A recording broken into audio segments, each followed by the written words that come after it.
The following is a presentation of The Day.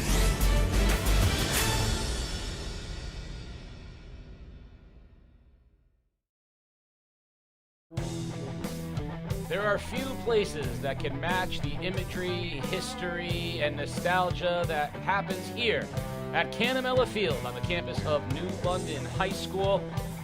Games throughout the course of the ECC and state play that have occurred here are absolutely legendary, and no rivalry is bigger than the one between New London High School and the Fitch Falcons. And today, live on game day, the Falcons are here and the Whalers are ready to host.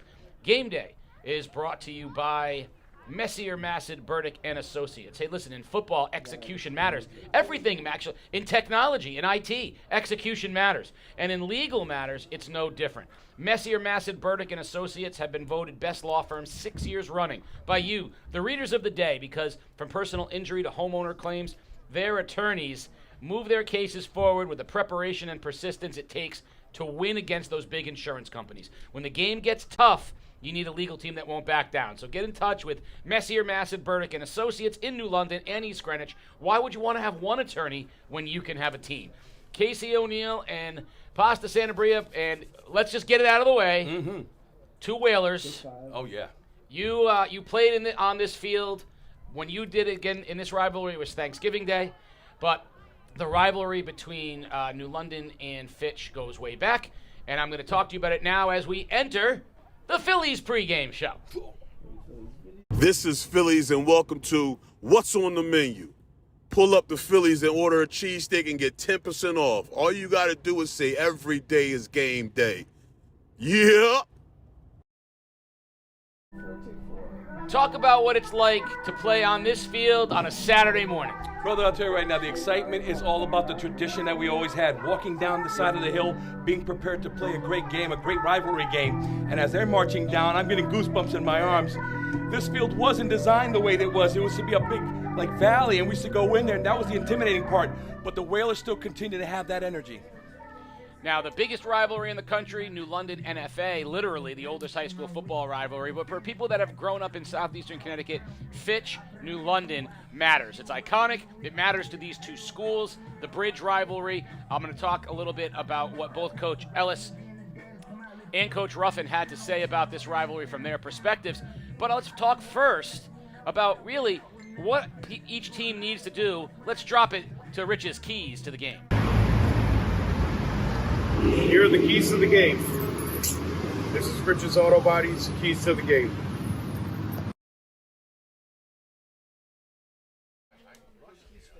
Hey, now, there's the keys right here. Fitch has to stay grounded. Fitch has size and experience advantage on its offensive line. Let's secure that ball and move it consistently with that ground game that the option will be effective with. Mistakes have to be a minimum. The Falcons have this penchant of beating themselves with careless penalties. The magnitude of the game, the rivalry, the playoff considerations should be enough to keep them concentration levels at a high part. Now, winning big plays, those are very important. While the Whalers have big play capabilities, so do the Falcons. Make more of them. For New London, good morning, baby. Neither team has played 10:30 in the game this season, and I don't think we have announced one either. So can the Whalers prepare themselves better to catch Fitch napping?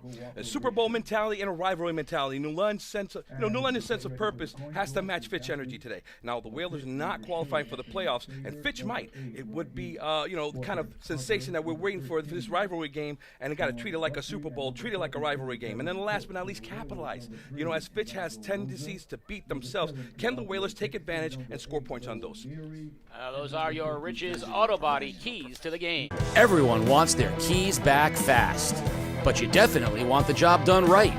Rich's Auto Body in New London, family owned and operated for 30 years, is the area's most trusted source for quality auto body work. Don't lose sleep over your auto body repairs. Rest easy, knowing the job is in good hands with Rich's Auto Body. Hey, big news. That brand new location for Phillies is open across from the sub base in Groton. You can go get all your favorites, including the ECC's #1 cheesesteak. Brand new spot, hiring always ongoing as well. You can become a part of that Phillies family. Check out Phillies in this brand new location. Go grab yourself a cheesesteak. Tell them Game Day sent you. Game Day also brought to you by Dairy Queen. Locations in Groton, Taftville, and Pawcatuck. Dairy Queen is the place to go for fabulous food and sweet treats that can't be beat. When you need something satisfying, go to Dairy Queen. And I don't care what the temperature is outside. It's never too cold for ice cream or delicious food at Dairy Queen. So we are moments away here at Whalerville. The Whalers in the black, green, and gold. Fitch in the white, black, and red. It is a rivalry ready to happen. We will try over the course of the game to give you some updates on what happened last night in the ECC, where the teams stand from playoff consideration, what Thanksgiving Day might look like. All of the following things are up for grabs. As we will now honor and we are going to be right back with the NFA kickoff after the national anthem. Our national anthem.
Moments away from the NFA kickoff, and New London in the green and helmets in the white. We really need to see the numbers better. Yeah. If you live in Eastern Connecticut, you belong at Norwich Free Academy. From college prep and career pipelines to arts, athletics, and tech programs, NFA offers more opportunities than any other high school in the region. Financial aid is available for those who qualify, so engage your future at NFA. Visit nfaschool.org. As always, every touchdown today brought to you by Great Wolf Lodge, tackles for losses and sacks brought to you by Hyde Park Landscape. We'll hear plenty of those for both. So one thing to notice about both teams today, they are thin. They are depleted. New London with about 25 active players on the roster. Fitch, not much more than that. Talking with Coach Ellis, he said you'll see the same guys, but every week they lose a guy here, they lose a guy there. They get thinner and thinner. New London been playing thin and young.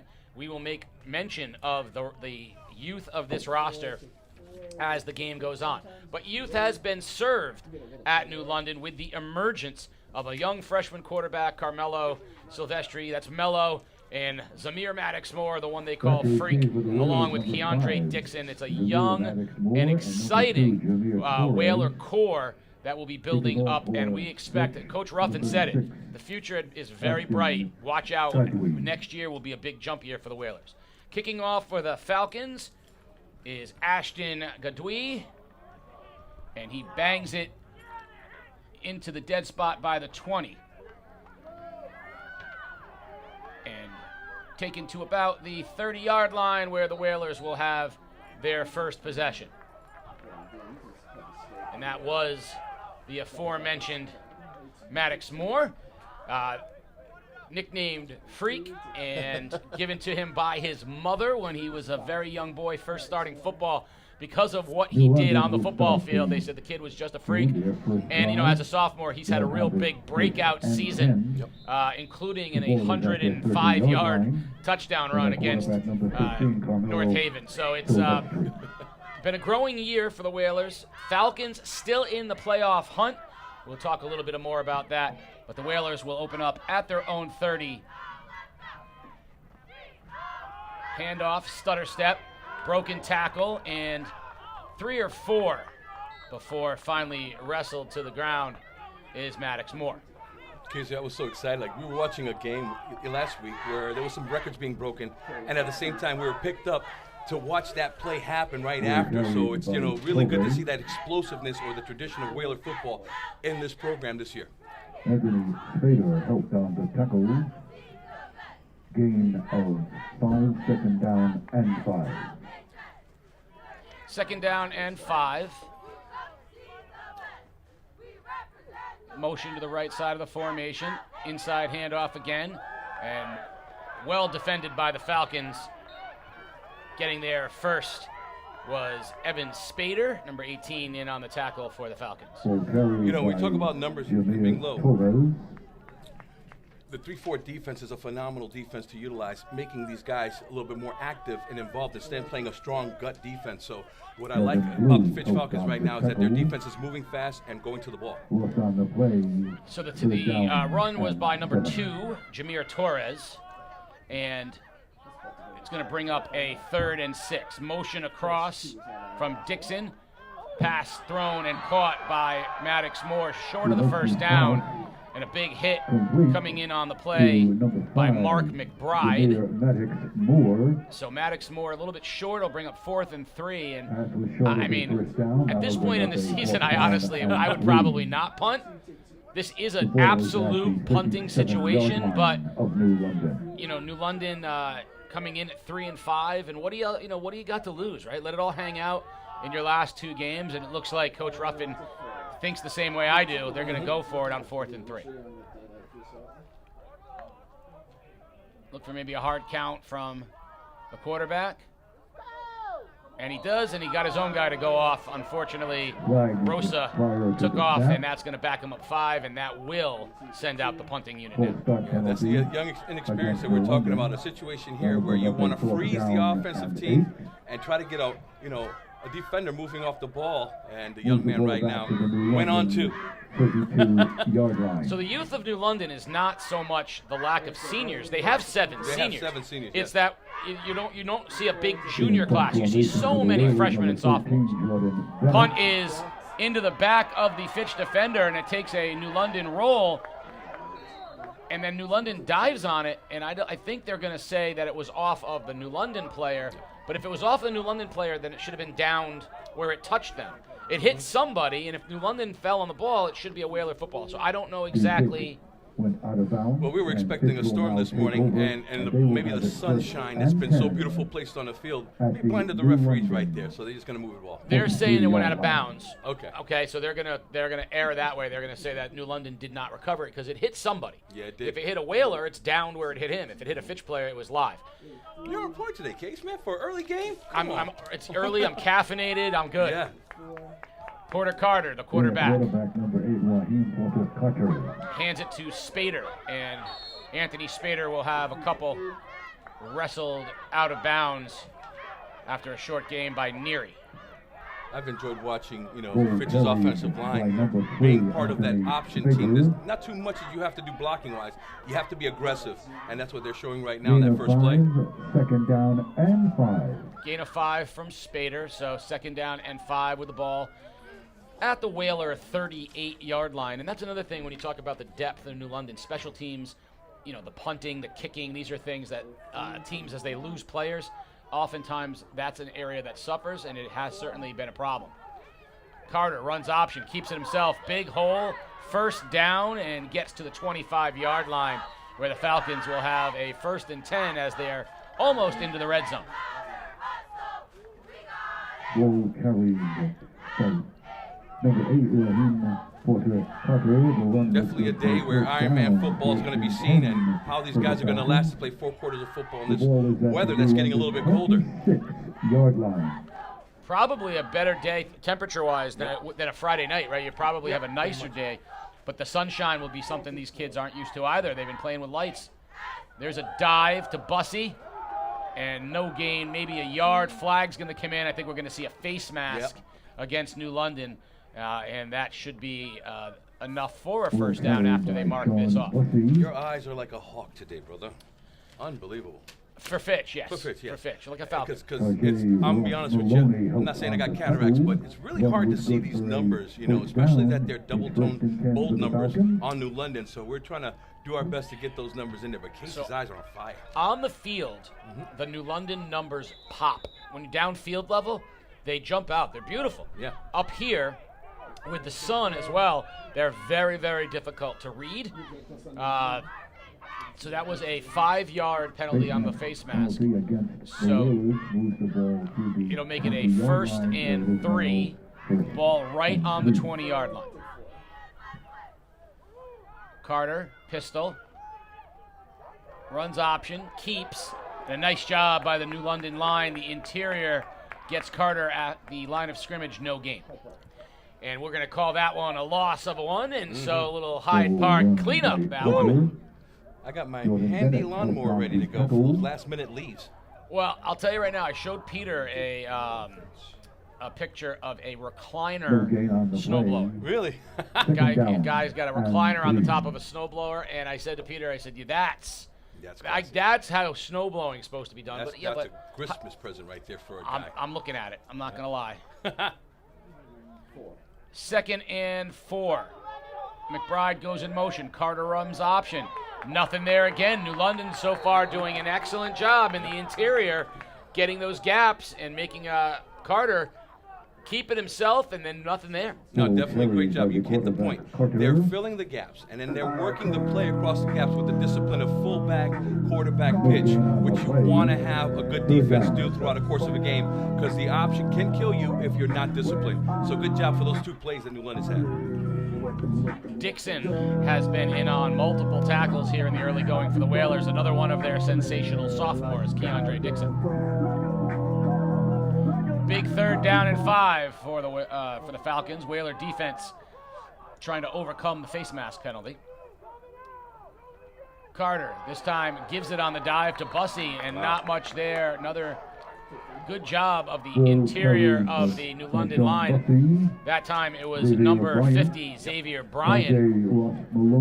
And it's going to be a 4th and 4, and so the Falcons are in go territory here.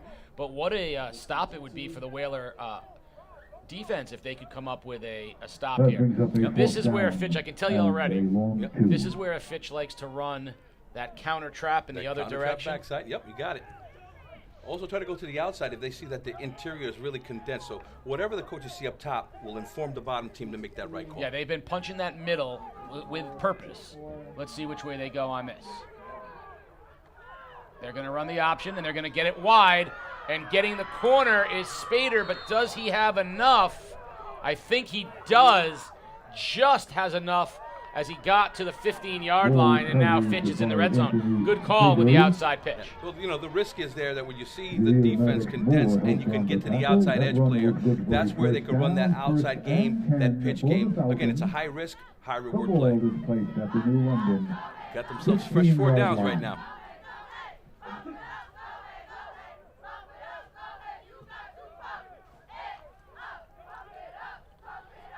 Beautiful day here at New London High School. Carter operates for the Falcons. Now he's going to throw. Has him in. It's McBride. Touchdown, Falcons. Carter to Mark McBride. Got past the secondary, got both feet down, and that's a Great Wolf Lodge touchdown as the Falcons get on the board first at 6-0. What a great play to sit there and run that little play action scheme. And then the corner bit, let his receiver go out there wide open. I think they were trying to defend the middle receiver. And that's not the case. Good read by the quarterback. It takes a lot of discipline as a defensive secondary against a team that maybe throws it 3 or 4 times a game. But when they do, that they're so well timed with it, it often results in a big play. Falcons will go for 2. Spader is the motion. Carter's going to throw it to him, and he has him for the 2-point conversion. That is a well-designed play as Spader came in motion and times it so that he turns up and out, and Carter delivers the ball almost immediately. The defensive back really doesn't have much of a chance there. It's 8-0 Falcons. No, there's no underplay there that you would see in a regular series, and what they were doing probably is a man scheme there. Can't defend it. So this is the touchdown plays. You can see 2 receivers right there throwing. The middle receiver was covered by 3, and the outside receiver was wide open. So just an undisciplined play by New London. A shout out to when you do this, what we're doing right now, you have the great Ed Wyant over to the right, one of the iconic people. I just got a nice text from another iconic media person, one of the great broadcasters, and Bill Donovan out there watching us right now. So shout out to one of my mentors growing up, a great broadcaster in his own right, and he's been at a few of these. Yes, he has. Big time games. We shared those Thanksgiving moments. He was around there, and a great man. I had a chance and a privilege to be interviewed by him, and I beat Mike McLaughlin back in the day, for that privilege to be part of that great man. Definitely. Here comes an NFA kickoff. I remember when I was young, I was dating at the time, and I had a girlfriend say to me, I was in my 20s, she said, what do you do on Thanksgiving? I go, what do you mean? I go to New London Fitch. That's right. She's like, you mean you go to the football game? I'm like, I can't remember a time in my life when I wasn't at a football game on Thanksgiving. I think I've been to 5 different ones, but almost all of them would be one of those great rivalries.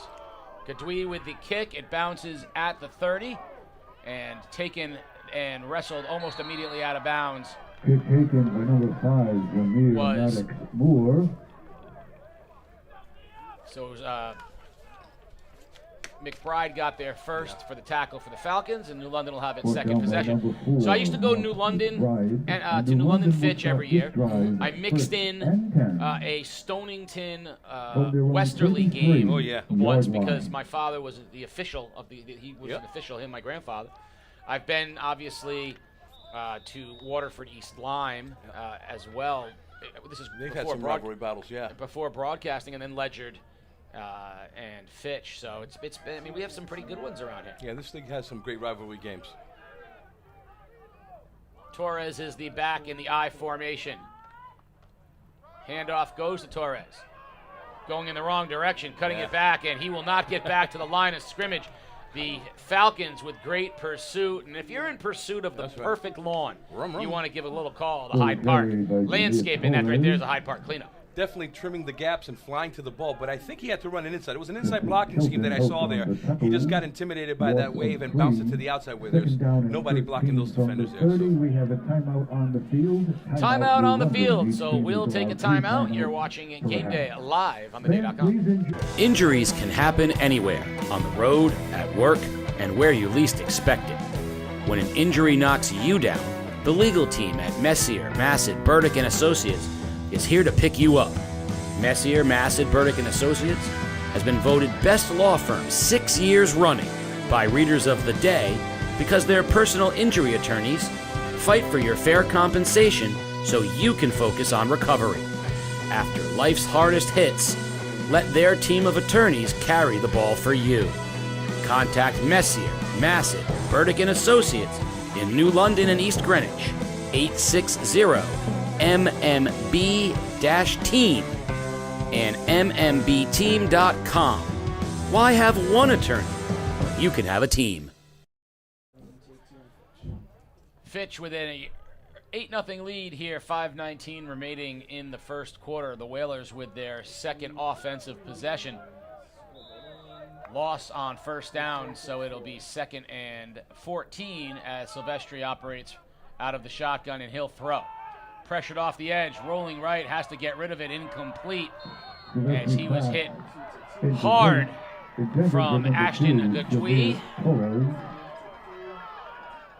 Also coming off the edge was Evan Spader, and the combination of pressure and sort of really no open receiver. Silvestri did the right thing and just got rid of it. Yeah, Mello realized he wanted to get a check down there, noticing the corner was covering the receiver, so the back he thought was free wasn't. That linebacker flew right out there and made that play. So that's hard for a freshman. You want to teach him how to throw with 4 receiver mindsets, but his experience maybe need to focus on one side of the field, and I think that's what he's doing right now, just playing half-game football.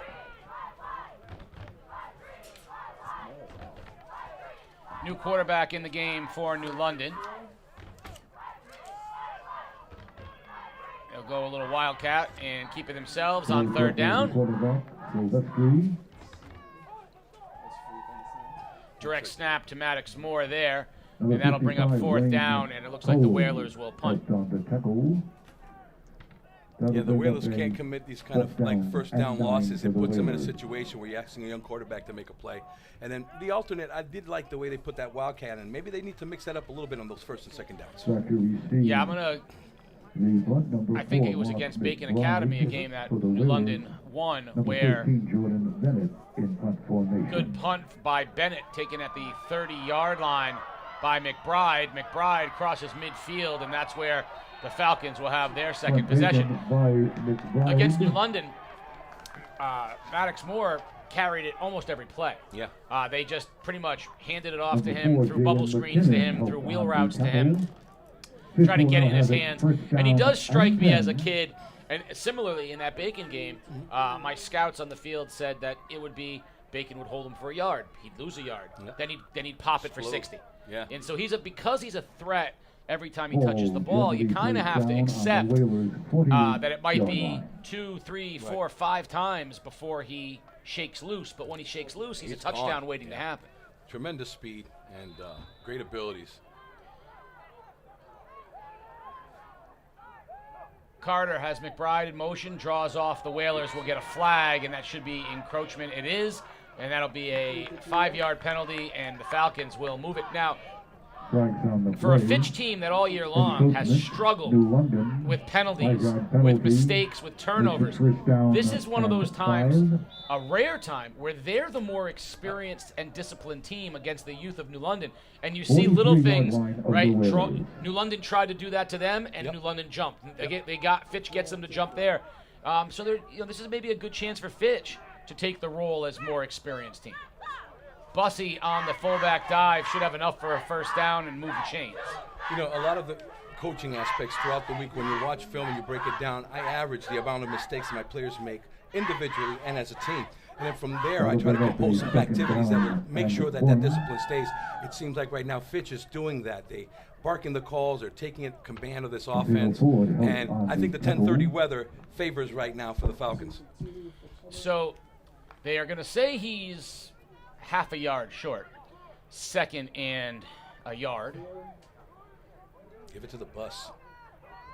Carter fakes, throws, has a person in the seam, and caught. Cameron Lee Fry. That might be an instant replay again. Nice though. He ran that little quick post, and there was no, again, New London's not playing no high safety right now. They want to stop that run. So right behind it, good throw. Great catch, right? Take a look at this. Take it, Casey. Grab that route. Show me the route. The flavor. Right there's that option, and it brings the backers up. No safety help. Man, what a catch. What do you think, brother? Your Hawkeye say? Complete. I think that may have been a gift. Carter's going to roll right, trying to get to the outside, gets a block on the edge, but a nice tackle made by Torres, who fought off the block and got to Carter. That's a nice play by Jameer Torres. That's what you want your cornerback to do. Stay outside, keep that inside leverage right there. Make sure you can push him back in. And if he does go your way, wrap and tackle. Great job right there. One of the best, guy that you and I knew, Paul Winston. Oh, Grand Coulee. He took it as a personal affront when a wide receiver tried to come out and block him. Yeah. And he would try to just blow it. He would just try to blow up the receiver and blow up the play. He attacked the option in a way. Now, teams ultimately used that and tried to decoy him because he was so aggressive. But he would just fly, against an option team, he would just fly up and blow up the wide receiver. Torres did a great job there fighting that one off. Carter, ball loose on the turf. And I think the Whalers have recovered it, and it will be 1st down New London right on the 15-yard line, as that play never really materialized. He was hit as he tried to make the pitch, and the Whalers get a big turnover. Oh, yeah, these are the things that right now we're talking about Fitch and the keys. If they do this could give opportunities for New London. Another thing, too, that I noticed was when you're running the option, coaches coach different ways, but we always want that quarterback to keep that ball right in the chest plate, exposing it. But it seems like his hands and confidence kind of showing they could be out there. Ball slipped out in this kind of cold weather. It could change the dynamics of the football. So it looks like the Whalers are going to stick with a little bit of the Wildcat, as Maddox Moore is going to be taking direct snaps, it looks like.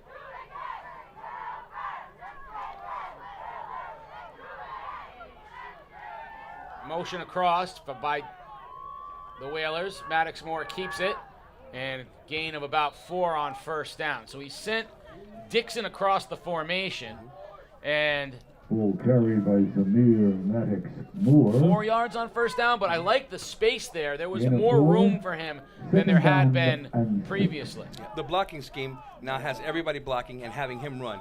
So there's those extra blockers that are helping out to fill the numbers.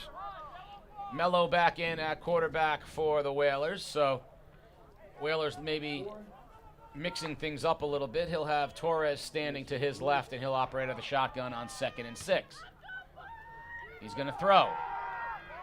Deep ball looking for Maddox Moore, and it's dropped at the 40-yard line. An uncharacteristic drop, and he is not happy with himself. That was a nicely thrown ball and a well-designed route as well. I'll tell you, the cover 4 coverage, or that 4 deep coverage is really good, but when you have a safety that's 10 yards out the field and you have a corner that's up, there is that variable that Mello can throw the ball in those little zones, and he did. Nice throw for a freshman. He's getting better week to week from what I'm hearing. Well, he's got the size, and he's going to keep getting bigger and stronger. He's growing up a lot right in front of our eyes. He's in basketball has always been his sport. He was a little young man, with the sports being right there, and to see him grown, amen. It's awesome. Mello going to throw again. Pressured in the flat. Has a man complete, and nice tackle made by Bussey. It's going to end up being no gain. 4th and 5, I guess. Yeah. I got to say, Case, today showing open field tackling. We've been seeing it being a little bit of a sloth this season. Today in this game, these guys are tackling very well. Factor receives the punt for Fitch, number 4. McBride stands at his own 45-yard line, awaiting the punt from Jordan Bennett. Jordan Bennett in punt formation.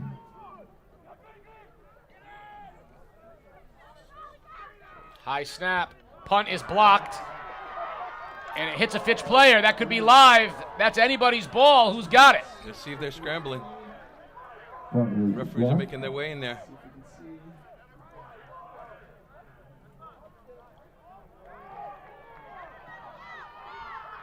The ball did hit a Fitch player, but they did recover. Falcons did recover it, so first and 10. They'll have it 1st and 10 at the 20-yard line. So that is not the punt block was not the responsibility of the line. It was the floating snap. The snap really floated to the punter Bennett, and it's hard to contain of a line like that when the punt floats, when the snap floats like that. I'll tell you a little bit of physics that I've learned from my coaches from college in regards to special teams and how beautiful it is in the game. Handoff, Bussey, big hole, breaks to the outside after breaking a couple of tackles and gets what looks to be 9.5 on first down.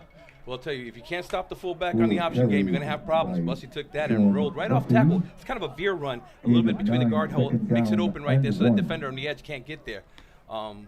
We were taught in college that to snap the ball, I had to get it there to a kicker in 0.7 seconds, and he has 1.2 seconds to kick the ball.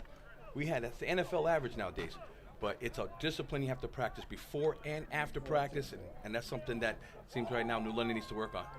2nd and 1. And that's the end of the first quarter. It's 8-0. Falcons on top. We'll be back with them in 2nd and short. You're watching Game Day Live on theday.com. In football, execution matters. And in legal matters, it's no different. Messier, Massad, Burdick & Associates has been voted best law firm 6 years running by readers of the day because from personal injury to homeowner claims, their attorneys move their cases forward with the preparation and persistence it takes to win against the big insurance companies. When the game gets tough, you need a legal team that won't back down. Contact Messier, Massad, and Burdick & Associates in New London and East Greenwich, 860-MMB-TEAM and MMBteam.com. Why have one attorney when you can have a team? 8-0. Fitch on top. 2nd and short, and they're already in the red zone after a blocked punt. New London defense has played pretty well so far. but they're going to need to continue that development that they've made this year defensively, because the Falcons will wear on you. Yeah, they will. And every play, I will say this, the scheme of the Falcons, every play they run has a purpose. Yes.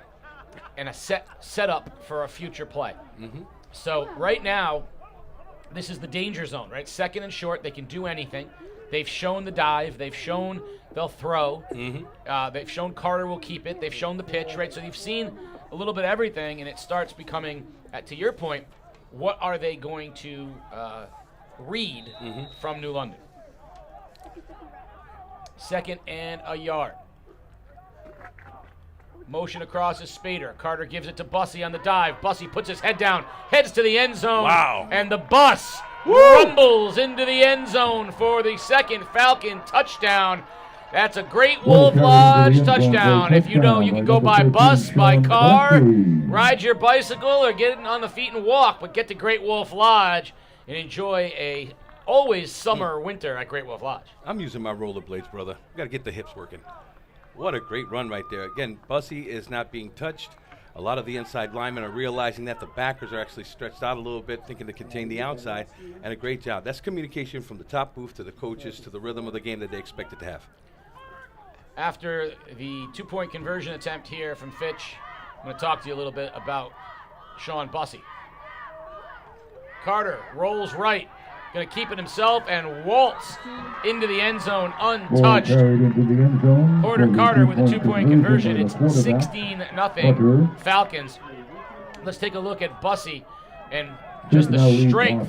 There's that trap inside where they kind of set that three technique out. He went up the field, and Bussey was wide open. And again, the energy that he brings to the game when he makes that first contact is so physical. If you stick around and watch, of course, the Waterford Dental Health halftime show, in addition to the 3 pounds of pasta, America's favorite halftime segment, definitely, you can watch the features, one of which is on Sean Bussey. And it's I learned more in this feature because what was really made apparent is that he had never played the position before. He had been trying to get on the field, but he had, he was behind Devin Cook, who's their all-everything player. Monster player. And he had been the backup occasionally. And as Coach Ellis said, the first thing he needed to do was literally learn how to run the ball to the hole that, he had to go. like fullback 101. Yeah. Now he's learning how to move his feet, pick holes, slide. He's learning how to read blocks. And the difference, as we're about ready for the NFA kickoff from Gadui, he said the difference was, and this is something you and I had talked about, he said now he's a home run threat. Right. Before, and we had talked about the difference between him and Cook was that Cook was a threat to take it to the house. Every time. And that's because Bussey didn't know. He had no reps at fullback in his life.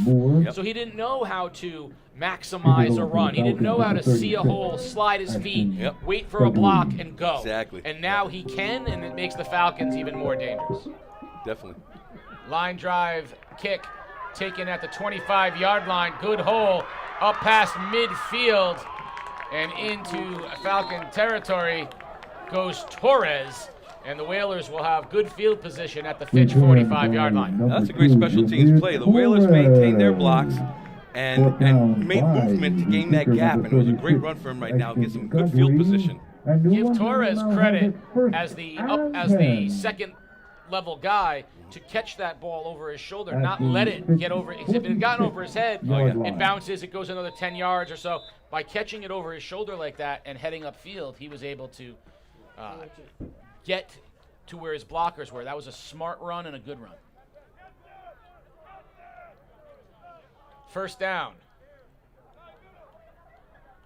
Pass thrown into the flat. Screen caught. Jaden Russell. Gain of, we're going to call it 9. Are they going to move the chains? No, they're going to call it 8. It'll be 2nd and 2. Good first down play from the Whalers. I think that's what they need to do. Throw it to the players that have those skills to get those yak yardages. And this is a great start for New London right now, being in territory. That was a freshman throwing it to a freshman, by the way. Ain't that special? After a sophomore. I mean, this is the youth movement we're talking about. And we've seen that in our youth program here in New London. I had a chance to announce those, and I see that that's going to be a progress coming down the road. Handoff. Getting to the outside and getting a first down is Torres. Whalers will have the chains move, and they are inside the 35-yard line, 34. Now I like where they're attacking. When you run a 3-4 defense, you're vulnerable off tackle if those tackles are getting movement, especially on double teams. So right there, New London's found that hole. Continue to run it till it stops. You know, that's what Coach Burdick used to say, run it till it stops. Ball is at the 33-yard line of the Falcons. Yeah, we've talked a lot about the youth program in New London. Rel Green doing such a fabulous job. Awesome. You know, Coach Ruffin knows that for the Whalers program to regain a sense of prominence, it's going to have to be built from the ground up. Got a timeout from the Whalers with just under 11 minutes remaining here in the half. We'll take a quick break. You're watching Game Day live on theday.com. If you live in Eastern Connecticut, you belong at Norwich Free Academy. From college prep and career pipelines to arts, athletics, and tech programs, NFA offers more opportunities than any other high school in the region. Financial aid is available for those who qualify. Engage your future at NFA.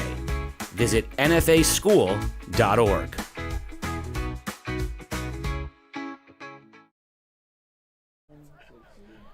New London with a first down into Fitch territory, trailing 16-0 here with just under 11 minutes remaining in the half. Casey O'Neill and Pasta Sanabria, who has had a few games on this field yourself, including 4 times, I believe, you would have gone up against these Falcons on this. And 4-0 from what I've experienced. 4 turkey legs and a lot of beautiful running backs had a privilege to block for. So, yeah. Maddox Moore shuffles back into the backfield. He gets the carry. Puts the ball on the turf. I think he's recovered it. Boy, that was close. On the carry. I think Coach Ruffin needs to check these footballs. They're very sleek today. And as the weather changes, the football dynamic does change too. Well, whatever Zamir is using for gloves, change them. Yep. And if he's not using gloves, get some on, because he hasn't dropped a pass and fumbled a football like this, and he's done it twice, and that's just a function.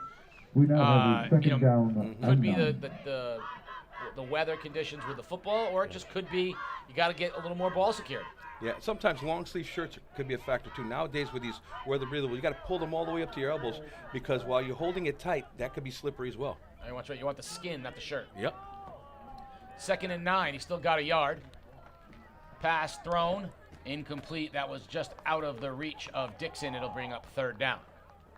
You know, I definitely should have brought my copper tone, Casey. The sun is beaming on this field. Unexpected. We were expecting some kind of bad weather today, but God has blessed us with some awesome I'm weather. very happy because all I care about is being warm. Yeah. I know there was a time back in the beginning of the year where I was wearing a short sleeve shirt and I was sweaty and hot. Yeah. I miss those days. You look like you were coming from the tropics. I miss those days right now. Yeah. I'm good without the winter hat. Had the Magnum PI shirt. I did, and the mustache. And the mustache. 3rd down from the shotgun. Silvestri to throw. Deep ball, airs it out, has Dixon into double coverage, and it's intercepted. Intercepted by Cameron Lee Fry. Not a bad pass, but a great interception by Lee Fry. Cameron Lee Fry. Well, they've been planning all week to kind of deal with their best player. That double team from the outside safety, well, the safety and the corner was right there. So that effectively acts as a punt. Yep.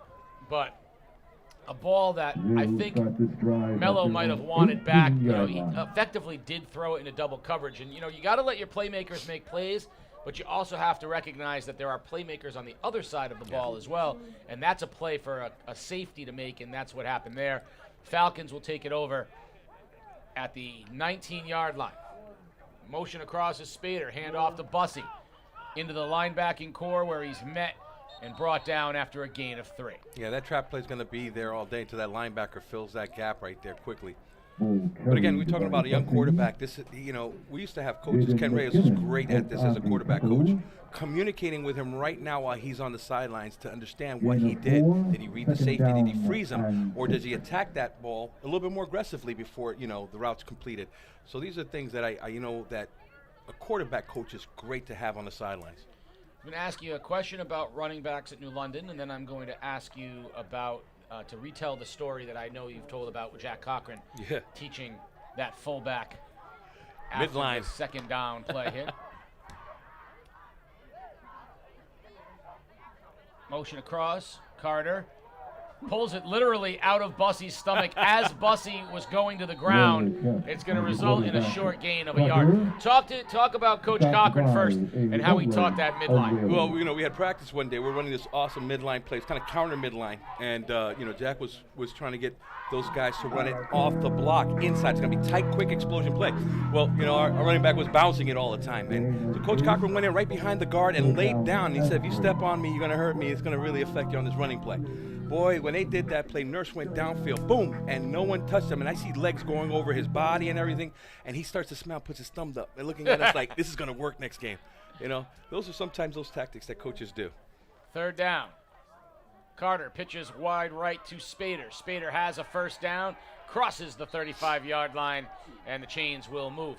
So when you were a freshman, who was the starting running back in New London High School? Jamal Johnson. When you were a sophomore, who was the starting running back in New London High School? Jamal Johnson. When you were a junior, who was the starting running back in The New London High great School? Colonel Sanders. Shea Sanders. And when Shea you were a Sanders. senior, who was the running back at New London High School? That's my boy. Oh, my God.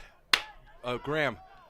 Kevin Graham. Kevin Graham. So you had Jamal Johnson, Shea Sanders, and Kevin Graham. I had a privilege to see Jamal Johnson run with some great offensive linemen that taught me how to play the game. And then those last 2 years, I had a privilege to block those guys. It was a definite experience that I'm enjoying today. My aches and pains don't count. And I'm going to give you a Kevin Graham thought after this play here. Bussey will Wow. gain 5. Big hole there for the fullback and on a nice dive. So everyone knows Jamal Johnson, one of the great players in Connecticut State history. And for anybody who's here, Ambrose Fletcher goes on to Penn State. Yeah. But for a lot of people, it's like the Jordan LeBron. It's Jamal, and that's it. Shea Sanders gets overlooked a lot because of the transition from Jamal to Ambrose. But remember, Shea was the fullback. He was. Yeah. But he gets lost a little gets bit lost, in the conversation, and he had as great a career as anybody. But Kevin Graham was a great running back. Yeah. And he just falls in the mix of Johnson to Sanders to Ambrose. Yeah. Kevin Graham was an outstanding running back. And Ambrose did well because as a freshman, he had some touches, and I had a privilege to block for him. At an NFA game, mind you, he ran a really good touchdown play. I got sideblinded. I was losing my breath, but to see him run was great. Yeah, the experience of the Whalers running back history at that time was phenomenal. McBride with a nice pitch, and that carry will have enough for a first down. So just inside the 50, it'll be 1st and 10 Falcons. We had great fullbacks that led those running backs with Jamal Johnson. He had Tiny Smith, and James then, Smith. and then Shea comes in, and then from there, we had great. Keevy Durham. Yep, Keevy Durham, the Arkansas assassin. God bless him. Keevy Durham. I remember when he showed up, thinking to myself, yeah, that's going to help. I'll tell you another situation there. Well, we had practice, and we run a fullback dive play to set things up. The first play, I felt like the cleats on my back of my head and neck. I decided I'm going to block harder after that. First down, Fitch, Carter. Fakes the handoff to Spader. Deep ball, has a man, and he overthrows. Evan Spader was behind the secondary, as was... Actually, I think he had 2 receivers. Yeah. This time he was focusing on the mid receiver running the seam route right there because of safety bit. Here's what happened. He had Anthony Spader open, and he had Evan Spader open. Yep. And he just he couldn't tell which Spader he wanted, so he threw it in between them both. Okay, should have had it flush. Second down and 10. Fitch 16-0, 6:16 remaining. Away from the Water for Dental Health halftime show, and 3 pounds of pasta. Wait till I tell you what the theme of your battle with Peter Wappy is today. I've drank some juice. My brain's working. Carter rolls right, pitches right to Spader. Spader has good room to the outside. Now it's just a race down the sidelines. He breaks a tackle, and he's pushed out of bounds at the 28-yard line of the Whalers. And waiting to see if they throw a flag out there. I don't think so. And we got a little scuffle there. Just rivalry. The Whaler out there picked up Spader and then kind of dropped him. I think he dropped him thinking that his legs were down and he was going to just drop him on the ground. But Spader's legs were up, so it looked like he kind of threw him. And I really don't think he did. No, some of the whales were helping him up too. So, again, this is why rivalries bring this energy up. Again, this is a physical play, a great play that the Falcons are dominating in the outside. So, yeah, it could make it a little tense. So 1st and 10 at the 29-yard line, 28-yard line. So the officials were right there. If it looked like it was a unsportsmanlike play, they would have thrown the flag. But again, I think it was one of those things. It's like sometimes when you put your hand on someone and they trip, it looks like you shoved them to the ground. And Exactly. It looked like he was thrown to the ground, but I really think it was just a little WWE fashion. I think there. Spader's legs just weren't near the ground. That's all. Carter on 1st down, hitch and go, and had a step was Lee Fry, but it was overthrown from Carter. But the Falcons are definitely, to me, what you're seeing from Fitch right now is they're comfortable with a 16-0 lead in the ball.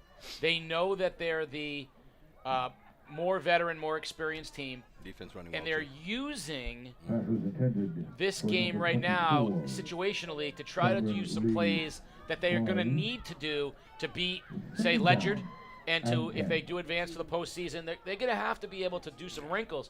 So I think you've seen Carter throw the ball more today, in part because of that. Now he runs option, keeps it himself, off left tackle, banged down short of the 1st down, but a good 7-yard gain will bring up 3rd and 3 as Porter Carter said, well, if I'm gonna overthrow my receivers, I got to get some yards back, so I'll do it on the ground. Definitely.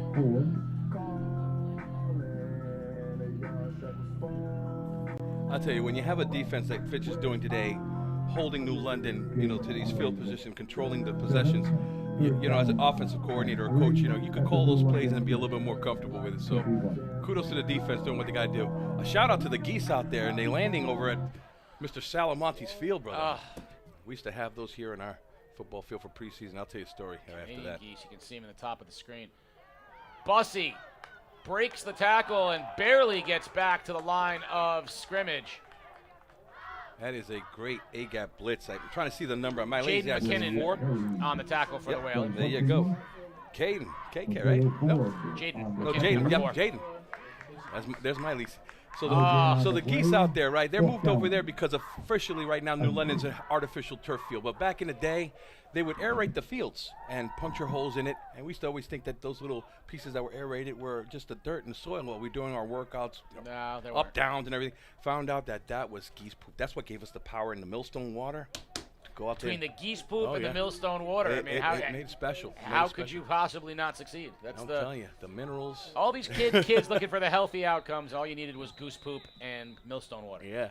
So it's funny, throughout the year, when we see them develop, New London's, geese started to curve a little bit to the right, going the opposite side. And while I was coaching at Ledgerd, it was just one season. It was just like the movie The Birds. They started coming by and landing on our field because it was nice and soggy. And I remember Jimmy Bunicor over at Ledgerd had a personal battle with the geese, and I remember Ledgerd brought in. They used to do the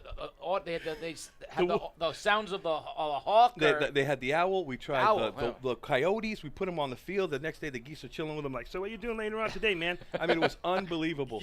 But that tradition is something about the rivalry too, with the geese there being on the field. Great memories. But they did do. I remember that was an owl. It was an owl, right? Yeah, it was an owl. I do remember the bird sounds. Jimmy had everything there, They finally moved to the side where he could run practice without being bothered. But, yeah, that was something to remember. Where the coaches over there having the geese come by and saying hello every day. So the Falcons with a 4th down call a timeout. And last time they faced this, I said that counter trap. You said they hadn't worked the outside. Yeah. They did work the outside. I'm going with that counter trap. Nope, it's the wide pitch again to Spader. He got a good block and has the 1st down inside the 15-yard line. Same play they ran the last time they needed a 1st down. Spader's playing right now like he wants to wear that shirt after and have a set of wings. But, give credit to Mark McBride right there. He knows how to tuck the outside shoulder plate or inside shoulder plate of the defender. Wherever he wants to go, he'll take him and let his teammate go where he has to go. So that's great blocking there on the outside. First down and 10. Ball marked at the 14-yard line. Falcons back in the red zone with 4 minutes remaining here in the first half.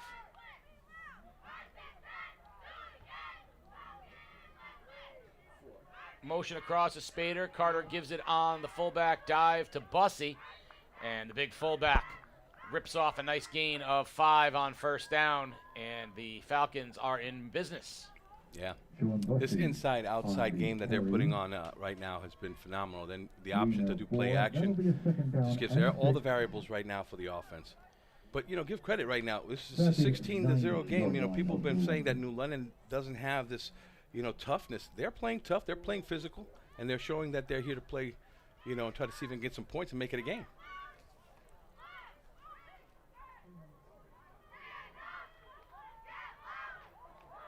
There's a little trap to McBride, tries to get to the outside, and nothing there. That was Ford. Well defended and well schemed. And, yes. If you lack a scheme for your backyard or your front yard, give Hyde Park Landscape a call and let them come out and give you a little Hyde Park cleanup. Awesome. Mateo right now, he's the only one with the dreads. We were talking about earlier. How can you identify him with the numbers? You don't have to. No, it's a his Ford. Father, it's a Ford. Yeah. If there's dreads down the back That's blocking right. a New London number, it's a Ford. It's a Ford. And this year it is Mateo Ford, and he's only a freshman, so we're going to see him for another 4 years. Mm-hmm. Or another 3 after this one, of course. Carter going to throw. Had a man, and it was dropped caught for the touchdown by Cameron Lee Fry. I thought the defender got a piece and knocked it down, and it was dropped, but Fry held on, and it was another touchdown. That's a great Wolf Lodge touchdown for the Falcons. No, awesome job. Porter knew that the outside was open, so when he threw that ball, it was perfect because the two defenders were inside the receiver. Caught it out right there for a touchdown. Man, are they working in all cylinders today? Cameron Lee Fry, he posed after the touchdown, and I thought he was a pose of disappointment that he had dropped the ball. It was like, come on now. Come on, I got this. It's like Kike colliding. Here we go, we got 2. 2-point conversion for the Falcons. Carter's going to keep it himself, and he's not going to get it that time. Good job by Dixon and the center of the Whaler line. It is 20-0. I want you to look at the reaction of Lee Fry on this pass, and you're going to see what I saw. It was why I thought he dropped the ball. So he's running the route right here, and there's no inside receiver there in that route. Now, he stands up, and it looks like he dropped it, but there you go, Casey. Because he just wanted to pose. The referee's head blocked it, then he posed. 22-0. Falcons on top. 2:21 remaining here in the half. All right, the theme for this week's 3 pounds of pasta, I'm going to tease it now, coming up in 2.5 minutes. The theme is everything Whalers. Oh, boy. If I get anything wrong, I'm going to go pay my respects and do my up-downs. Because Peter's looking at me right now like, it's on. Why? At 10:30 in the morning, my brain doesn't function that right. It's 11 o'clock now. You're good. It's, okay. I got my almost coffee. 11:30. You're good. You're lucky. Two cups of Bustelo this morning got me motivated. Oh, 2 cups? Mm-hmm. No wonder. I got to keep your blood sugar down, but you get caffeinated up. But I don't use the sugar. Yeah, I mix it up. I get a little milk, and I get a little bit of just one little pack of saccharin, and then cinnamon turns it all around. Cinnamon? Yeah, because cinnamon is a help sugar. Oh, yeah. what's that right there? That's the theme song of the Whalers. That's right. I ran out onto that field right there. Can I do Mr. Y for you? Now batting, the second baseman, 0 for 2 with 2 walks. Casey O'Neill. That is correct. Right, did I get it? You did. So the NFA kickoff coming from Gadui. Yeah, I started 3 years at Veterans Field behind Burger King, Edgerton School, and my senior year here was the first year of Salamonte Field. Mm-hmm. As Gadui bangs it into the empty space down by the 10-yard line. It looks like it's going to be picked up by Maddox Moore at the 10 and breaks a tackle, gets to the outside. This is where he's dangerous. And all the way to the 30-yard line.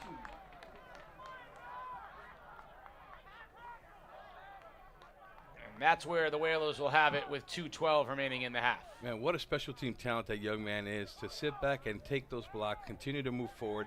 Laying the shoulder down, that's what we call that terminology, laying the shoulder down and hitting, giving the Whalers good field position.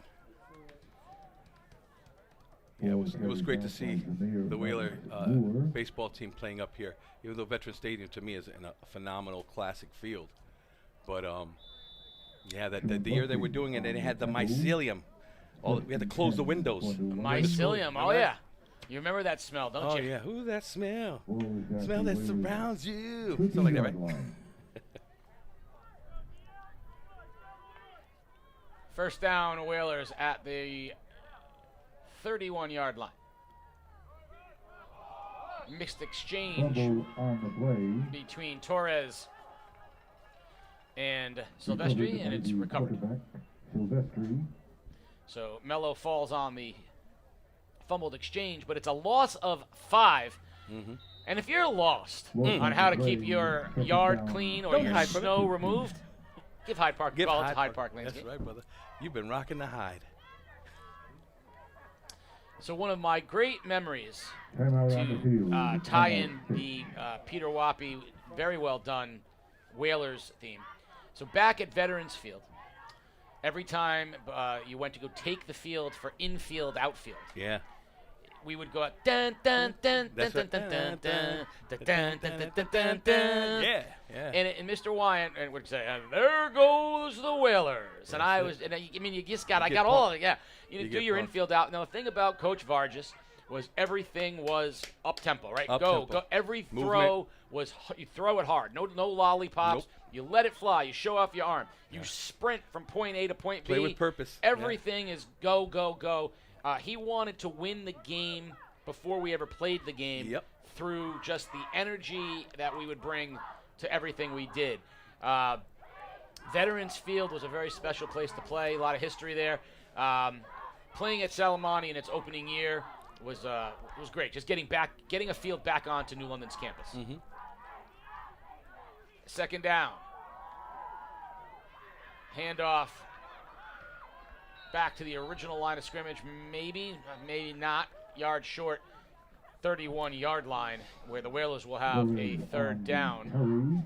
Before I ever knew football, and I moved here from New York City, I had a chance to walk across Veterans Stadium with my cousin, but that one day I wasn't allowed to, and we were right there by the right field side where the scoreboard's at, and I'm looking down, and there was a big young man up the bat, and hits this shot towards me, goes up. You can hear the baseball going, "Yow!" It was Brian Mercado, and they said that, he was going to be one of those Whaler players that you're going to see in history. And I was realizing I'm too small for baseball or football. So Brian Mercado, we called him Ivan Drago. We also called him the Big Cat. Yeah. Andres Galarraga was the player at the time called the Big Cat, and we called Brian the Big Cat as well. Brian was one of only 3 at the time, 3 freshmen ever to start on a Gil Vargas team at London High School. Gil Vargas, because the Whalers baseball program was so talented and so loaded, freshmen didn't often get a chance to play. And Brian Mercado and then Bobby Nena as well, and then Todd Meadows was Brian was the second after Timmy Lewis. So Timmy Lewis, that's right. Freshmen didn't play, and Brian was different, was special even back then. Third down for New London, 3rd and 11. Shotgun, 5 receivers into the pattern. Over the middle, it was intended for Dixon, but tipped by Bussey, incomplete. And it'll bring up 4th down, and the Whalers will likely punt. Minute 38 remaining in half. So that defense, if you've seen it on the field, the outside linebacker that's usually up playing there is now a flat defender. Then the second receiver runs. You have to jam him to redirect. And what he did a nice punch, redirected the route that the linebacker was there to get into that zone and try to make that play stop. So, you disrupt the receivers, you can create an opportunity for an interception. Whalers lining up as if they're going to go for it on 4th and 12 from their own 25-yard line. And they are. Deep ball thrown, and it's incomplete. It was underthrown into coverage. And the Falcons will take over on downs.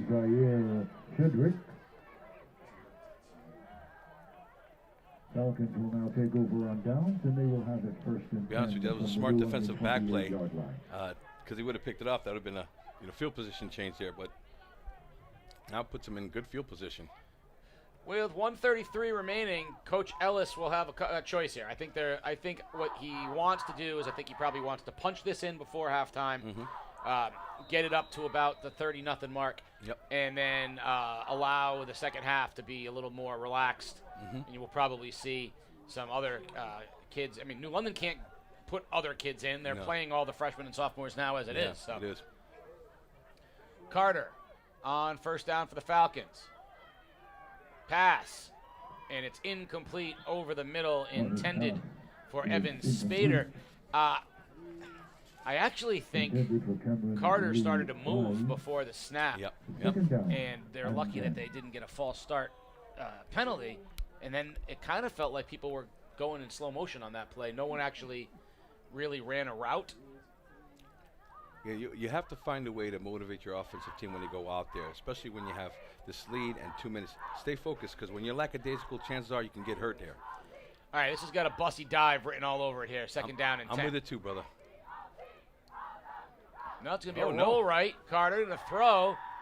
Has a man, and it is complete to Cameron Lee Fry, who has been his go-to receiver. We saw McBride, rather, with an early touchdown catch, and since then, Cameron Lee Fry has been the go-to guy for the Fitch Falcons. 3rd and 2.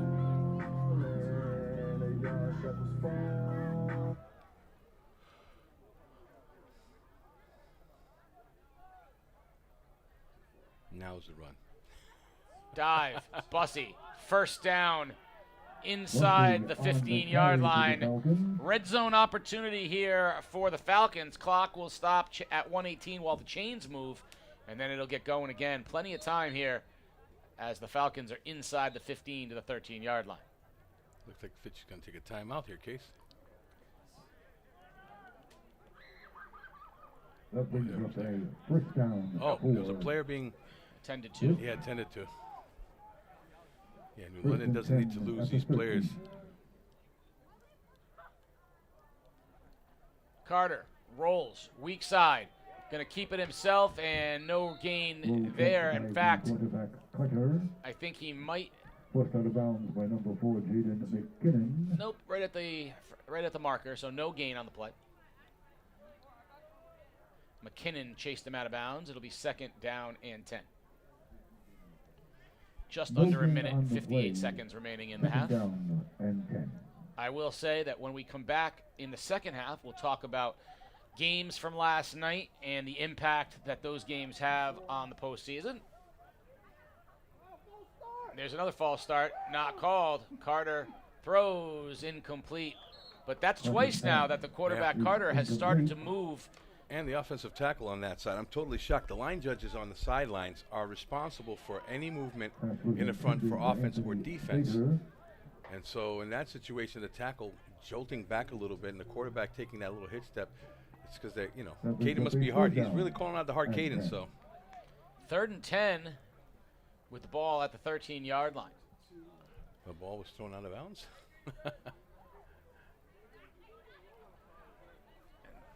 Right now, it seems to be a little bit of confusion down on the field. Officials getting it figured out, and the Falcons, they'll set up 3rd and 10.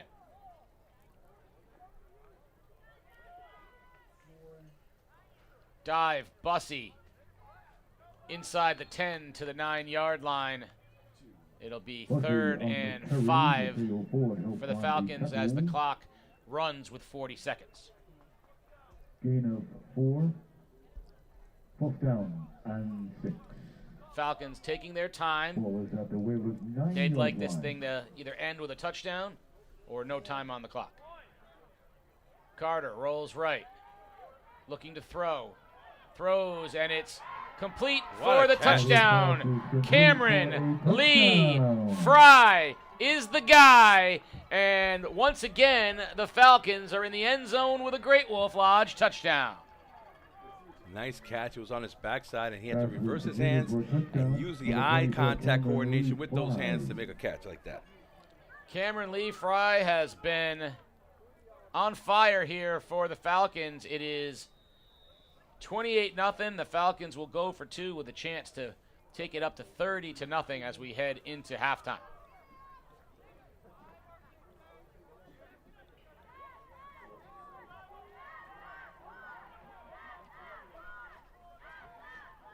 Player coming onto the field, letting the Falcons know what that play is.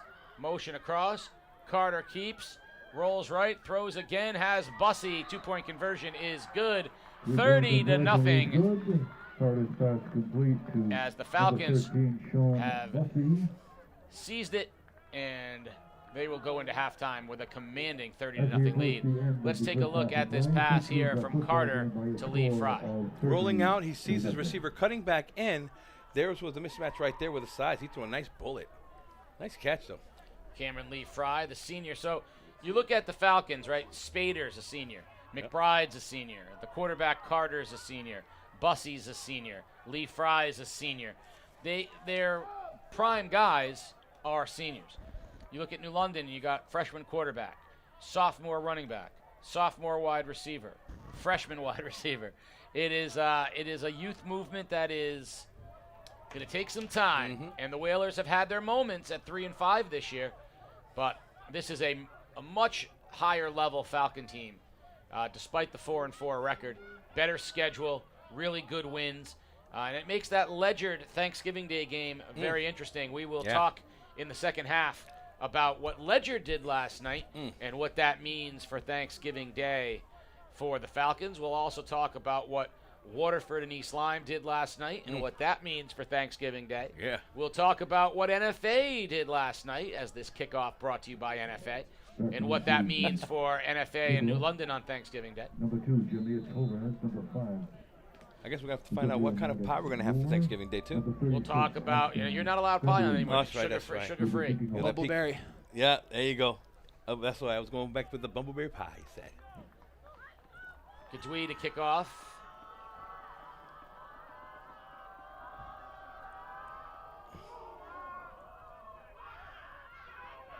Taken at the 22-yard line and brought out to the 36 as the clock has only 11 seconds remaining. I expect New London might run a play. They may take a knee. This is not something they're going to try to do anything tricky with, though. 10 for New London.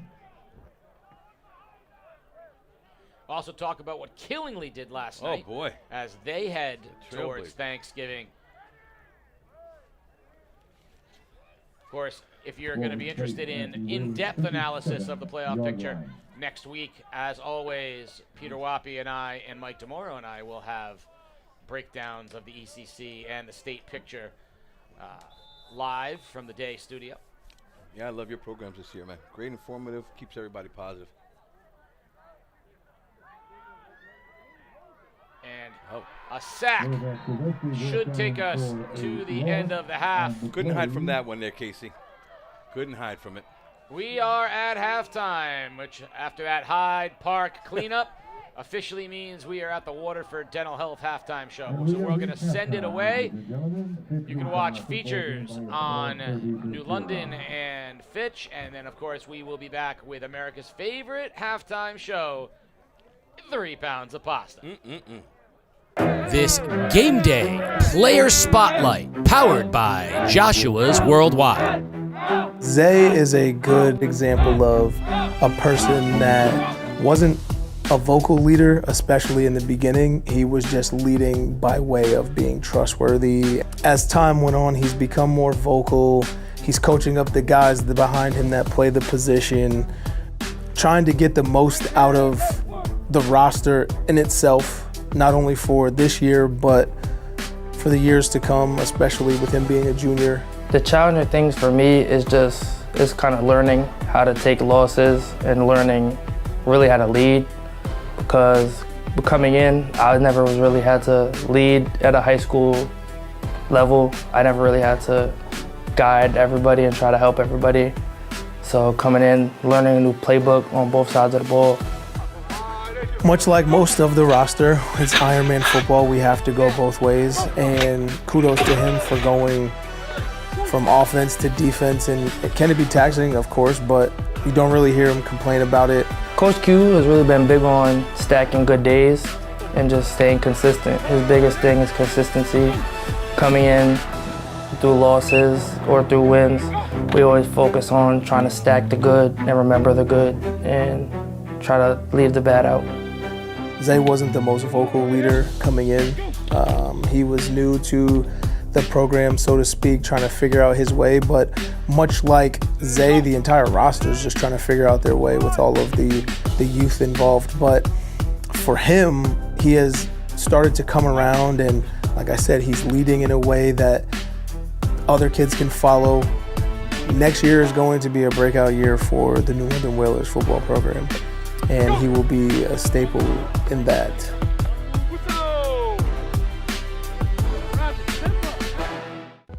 Since 1995, we've been revolutionizing transportation with our commitment to exceptional customer service. From sedans to 57-passenger motor coaches, our fleet of over 35 vehicles servicing diverse needs, including weddings, corporate events, group transportation, and much, much more. Our 24/7 availability, rigorous safety standards, and state-of-the-art technologies ensures a seamless experience. Join us on your next journey and experience the difference firsthand. At Joshua's Worldwide, we don't just provide a great ride, we deliver peace of mind. This Game Day Player Spotlight, powered by Joshua's Worldwide. Sean's role was going to be to give Devin a blow on offense and still play the position he's playing right now, the inside linebacker on defense. I know last year when I had to take reps at fullback, I was a little nervous because running back wasn't like my style of game. It was mainly defense. And a big hit by Bussy. So when I had seen that he got hurt, I was nervous at first, having to take another role and then playing both ways at the same time. He had practiced that the last 2 years. It was something that was not foreign to him. The only difference for him was now he's getting all the snaps, not part of the snaps. There's Bussy, breaks a tackle, lowers his head and just pushing. Good physical runner Bussy has been right now. At the beginning at fullback, it wasn't that way, but he really has lowered his shoulders now, and the other thing that he has is he understands the moves with his feet.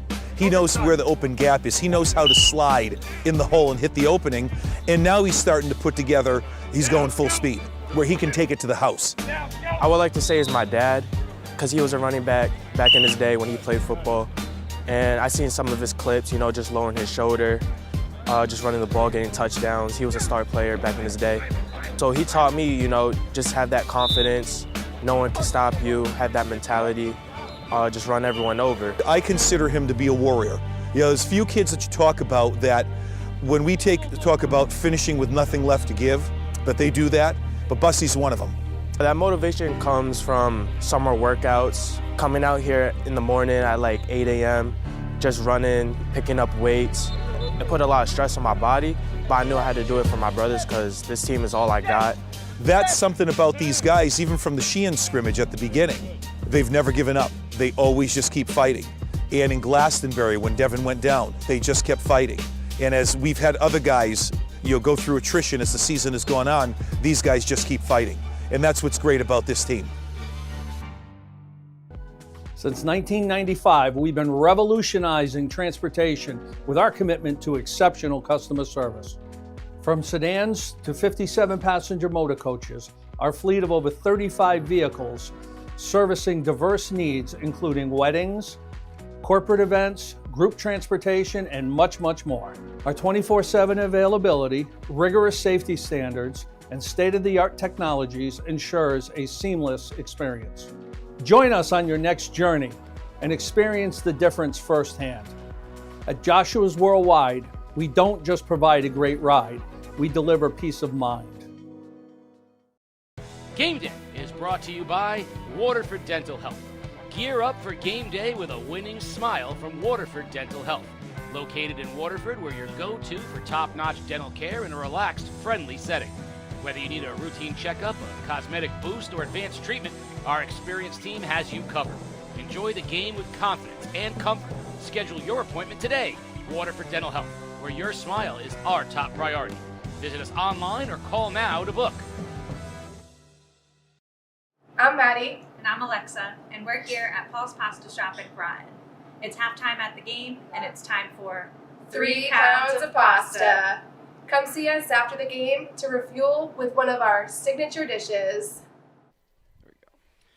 We are at halftime, the Waterford Dental Health halftime show, and it's time for America's favorite halftime segment, 3 pounds of pasta, brought to you by Paul's Pasta Shop. This is, of course, the segment where I ask Peter and Pasta 3 questions. This year I have gone to the quiz format, and it has been an absolute landslide. It has been an unadulterated massacre. Peter has been merciless. Silent assassin. He's a ninja. So this week, it's all about the Whalers. And I have one specific quiz for you. Okay. I have one specific quiz for Peter.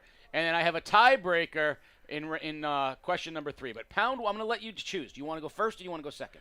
You know, I refuse to. I'll defer the first half. Give it to Peter. Okay. So all things Whaler. Peter, we will go to the National Hockey League for your quiz on all things Whalers. Oh, boy. What was the original name of the Hartford Whalers? They were the New England Whalers before they were the Hartford Whalers. That is correct. Bonus points, not official, but bonus points. Where were they located when they were the New England Whalers? I have no idea. Boston, but that's okay. Boston, wow. Okay. We took it What from is them? the current name of the Hartford Whalers? I refuse to acknowledge the existence of the Carolina Hurricanes. And I knew that, which is absolutely why. Okay. And whenever Carolina wears Whalers green and blue, it is stolen valor.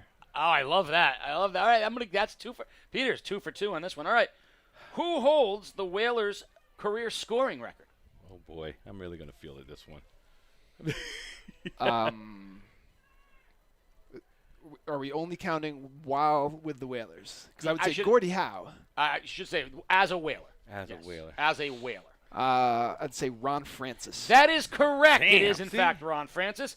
However, who is the most decorated player to play for the Whalers? Gordie Howe. That is correct. It is, in fact, Gordie Howe, 4 for 4, Peter Wappy with pound 1 of pasta on all things Whalers. I feel like Alfredo. All right. I was waiting for the Zarly Zalapski question. Man, you know, I didn't want to go. I knew that you were a Whalers guy, so I didn't have much trepidation. So I am not a Whalers guy. I am a Bruins guy. I should say I that. never liked the Whalers. I should say to go on the record. I should rephrase. I knew that you were a hockey guy, and the Whalers would be in your wheelhouse for this. That's as opposed to that. But Pasta, you are a Whalers guy.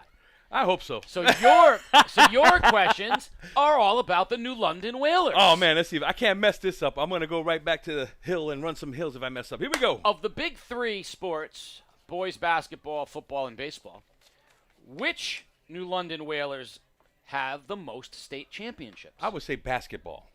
It is, in fact, boys basketball, where they have a record of 8-5 in state championship games. The boys basketball team also won one as Hartford Buckley in 1951, a New England championship. 51. But as New London High School, they won in 1975, 1988, and 1990, 1994 and 1995, 2004 and 2005. You're seeing the great player back-to-backs for many years.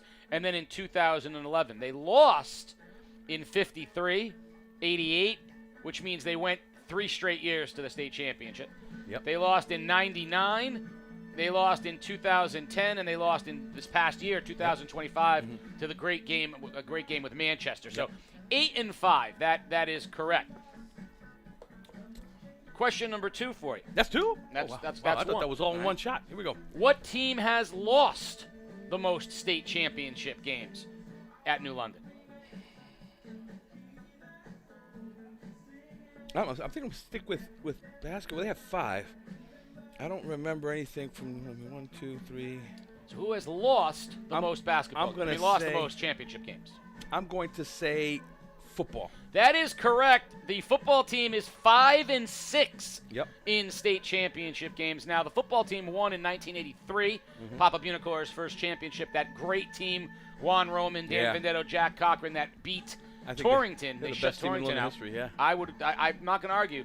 89, that would be, of course, the dream first team. And the 91 team with great Rob Young, Troy McKelvin, defensive ends. They came back and won again in 92 and then in 2008. But they lost in 84. People forget after that 83 team, they went back in 84, lost to St. Joe's. Yeah. They lost in 87 and 88, back-to-back years when I was there, to Ansonia, which means they went 87, 88, 89, and 91, and 92. So they went to 5 out of 6 And state America, championship we could have went to games. the 90s. We only had 2 losses, but there was no playoff back then. That is correct. In 2005, 2007, and 2010, they fell short, so they were, in fact, 5 and 6. So, what coach has won the most championships as in each of the big 3 sports? So who won the most baseball state championships at New London High School? Coach, the great Gil Vargas. The great Gil Vargas. The New London High School baseball team with a record of, let's see. Yeah, count them. It's a lot. 6 and 4. 6 and 4. They won in 57, 78, 87, 91, 94, and 2009. They lost in 80, 85, 86, and 90, which, by the way, means that they went to the state championship game in 85, 86, 87. So that, if you look at those years between football and baseball and basketball, New London lived in the state championship games. They were 6 and 4. And who's won the most football championships at New London High School? I'm going to say the Papa, the Great Bear, Papa Unicorn. That is correct. And who's won the most basketball championships? I'm going to throw it in there. I'm going to put Coach Ruggiero.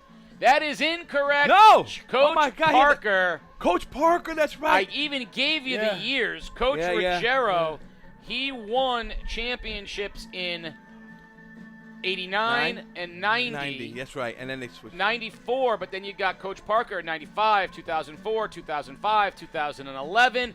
So the total record in state championship games for those 3 teams is 19 wins, 15 losses. So almost, and if you count the Buckley, it's 20 championships across the big 3. So Peter Wappy was 4 for 4. I was 3 for 4. You were pretty close, so this is we're going to go to the tiebreaker now. All right, here we go. This is the tiebreaker right here. America.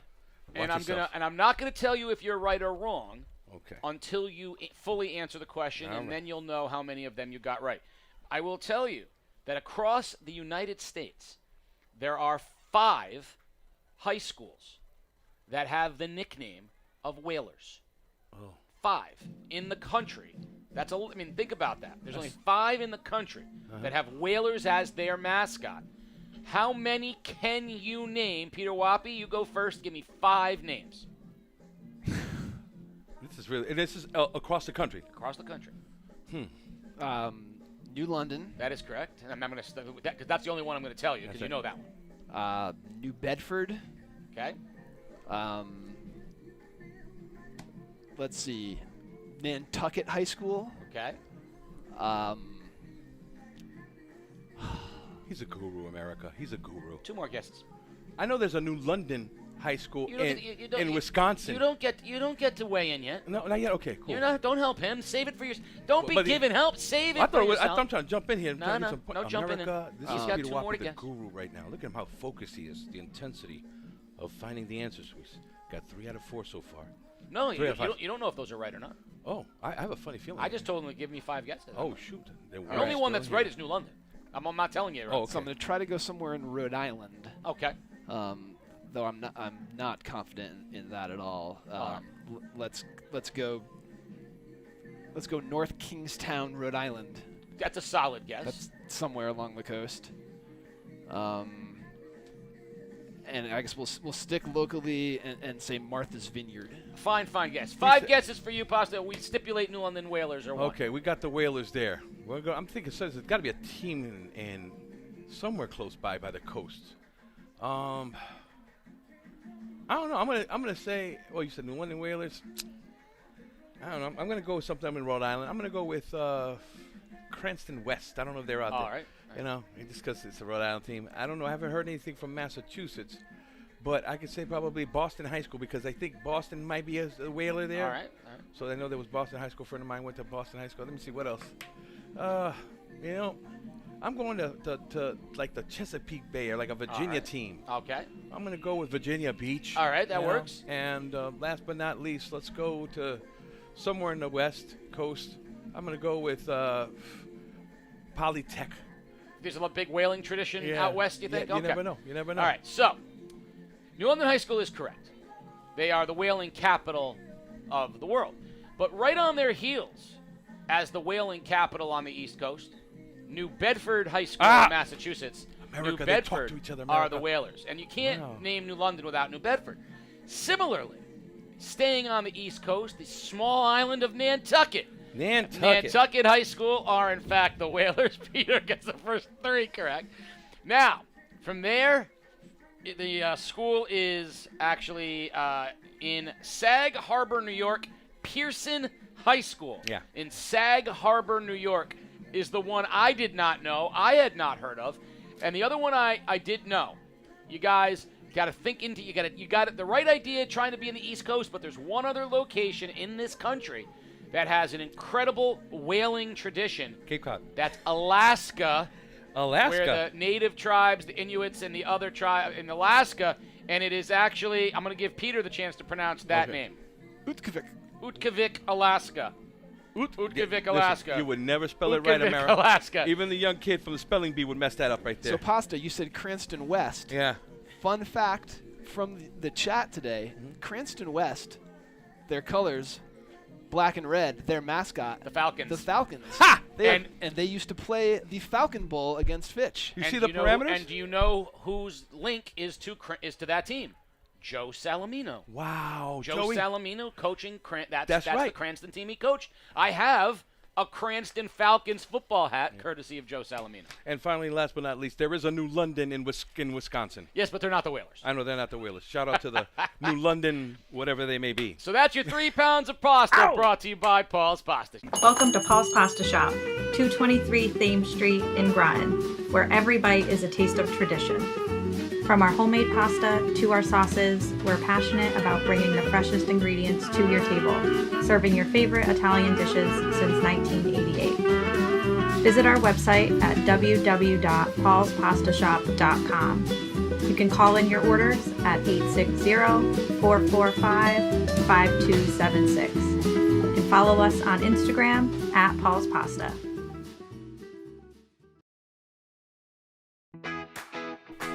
If you live in Eastern Connecticut, you belong at Norwich Free Academy. From college prep and career pipelines to arts, athletics, and tech programs, NFA offers more opportunities than any other high school in the region. Financial aid is available for those who qualify. Engage your future at NFA. Visit nfaschool.org.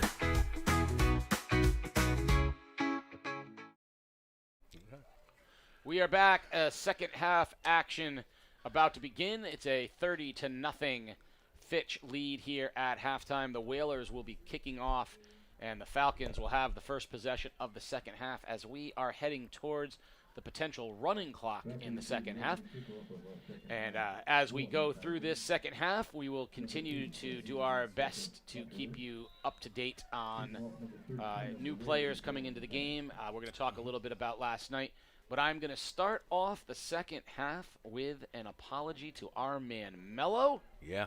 Because I got on this Silvestri kick today, and I knew better. It's Sylvester. It's Sylvester. It's Sylvester. And I knew better. I'm not going to Like the gas point. station I'm not back going in to the point day. like the cat. Yeah, like the cat. Cameron Lee Fry falls on the squib kick and the. You remember when we had the Sylvester gas station on Coleman Street? Of course. Yeah, they had a baseball team here. Of course. And I. The funny thing is, I know it's Sylvester. I've only been calling him by the correct name for the better part of a year. And someone I respect told me no, it's Silvestri. And I went, oh my goodness, here we are again. Here we are again. Yeah, last week we had the big. And so I changed it today, and I got a direct shout out from Mom going, come on, Case. And Mom goes, come on, Case. You've been calling him the right name for a year. What are you doing? Oh, she's got a lot of energy. I listen. She's a great lady. I see her on the platform singing and staying proud. I can't get my man Mello's name wrong, so come on. Melly Mel. First down, Falcons. Whalers jump. Flag comes. And the Falcons will start with a short field here and a short down. You know, I got to tell the fans out there that might not be hearing the sound wave. This young man, you can hear from up top here. The cadence is ready, set, go. But his ability to hold on that second count and be explosive on the third go, the defense is just spontaneous. They're reacting on their own, fruition, thinking that ball's going to be snapped. So got to be disciplined. Keep the eyes on the ball.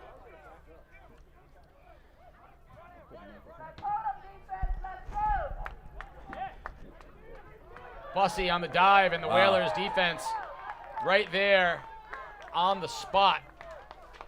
Great job. Those first three linemen in the front are responsible for fullback. Even if he doesn't get the ball, wrap him up so that you can get him in. It's a good start right now for the Whalers. Mateo Ford and Broderick Dockery on the tackle for the Whalers. They definitely need some 3 and outs to help them get in the position of field position. See if they can get a chance to score this half. So 2nd down and 5 after the no gain.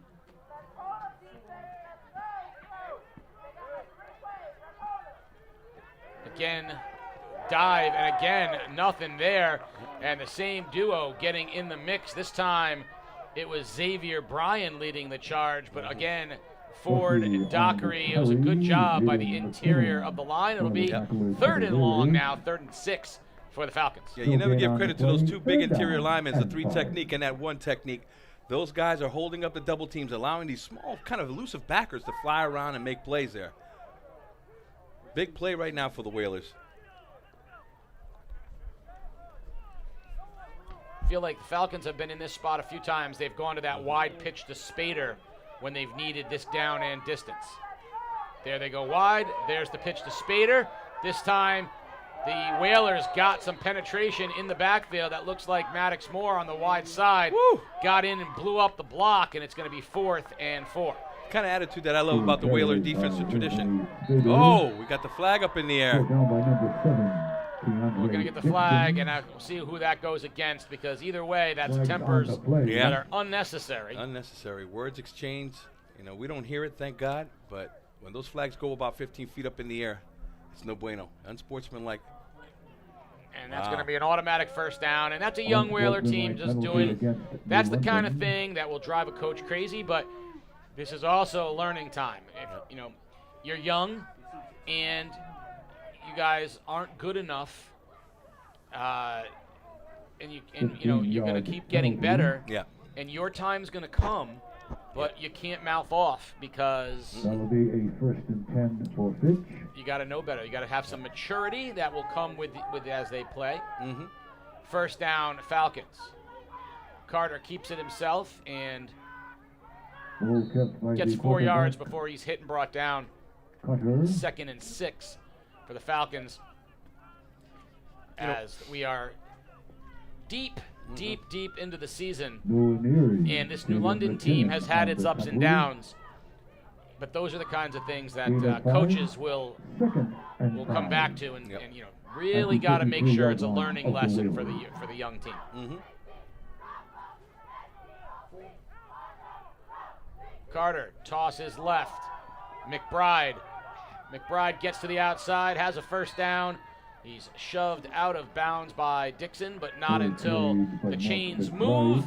Then the Falcons are in business in the red zone, marked down at the 13-yard line. So the outside game is successful right now for Fitch because of the alignment of the safeties. They're right now kind of getting into the box to help that run game. So when that play gets to the outside, that alley player that's supposed to come up as your safety, he has a bad angle to the ball. So there's a smart call when you have that short field advantage with the wide side available, and Fitch is taking advantage of that. 1st and 10, Falcons at the 12-yard line. Excuse me, 16-yard line. Bussey on the dive inside the 10 to the 7-yard line. And that should be about a yard shy of the 1st down. They're going to mark him down at the 9. So after this one, we've got 2 more games for you on game day. We'll be at the beautiful new turf at Montville High School for the Wyndham Whippets and the Montville Wolves. And then Thanksgiving Day, we still have to determine where we're going to be. We're going to talk here in a moment about the 3 possibilities and what those games mean. But here it is, 2nd and 2 for the Falcons, and Carter is going to throw. Great coverage out there and knocked down. Pass was intended for Cameron Lee Fry, who has been the go-to guy, but really well defended and knocked away, incomplete. Torres was the person in coverage, and Torres did a great job jamming him at the line and then getting around the ball. And 3 at the 9. So 3rd and short. 3 from the 9. Motion man McBride, Bussey with the dive, big hole, breaks a tackle and into the end zone. Sean Bussey, the bus, rumbles in, and the Falcons are pouring it on with a Great Wolf Lodge touchdown, 36-0 Falcons.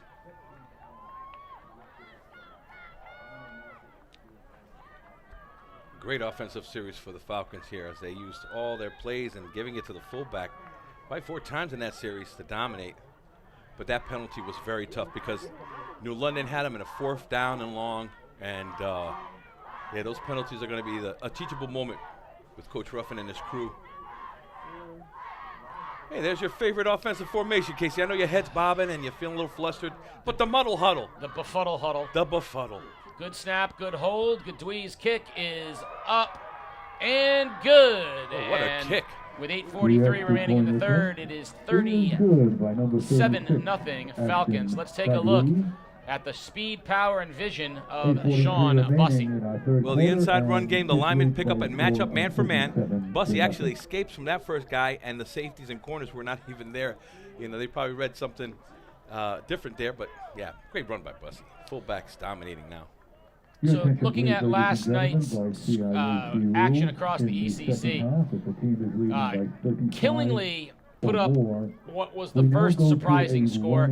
They went to Waterford in a game that I think everybody thought, Waterford coming off of 2 losses and a lackluster win over Wyndham. I think everyone thought Waterford was ripe for a beatdown last night. But 28-14 and then 42-28, Waterford hung with Killingly until Killingly eventually put up their annual 60 points and pulled away from Waterford. So I would actually say an encouraging game for Waterford from an offensive standpoint. But Killingly rolls on and will remain number 1 in the CIAC rankings for their class. The surprise of the night came from East Lyme High School, where East Lyme shut out Griswold in the first half. We're up as big as 35-0, 42-7, and just a weird game out of Griswold with not the result we expected, but not the effort we expected. And East Lyme maybe really starting to gel as we head down the stretch. Yeah, we see they had potential before. NFA kickoff comes down off of Godwin and to the just shy of the 30-yard line go the Whalers, and that's where they'll have it. So those two were surprising. Of course, Ledyard put up another huge offensive day against Stonington and pulled away from the Bears.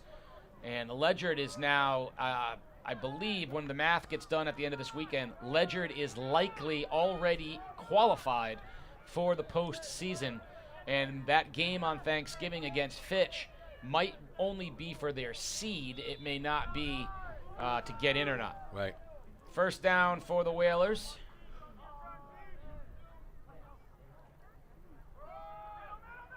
Handoff up the middle. Short gain of 3 by Torres. I like the adjustment that Fitch has put right now. Instead of that 4-3 look, they've done a 3-3 stack, which they can still have guys to stop the run, but have that extra defender to play now the flat. So it's a good adjustment. Playing with this kind of lead, it's a safe defense to play with, and hopefully this will lead towards a good day for the defense.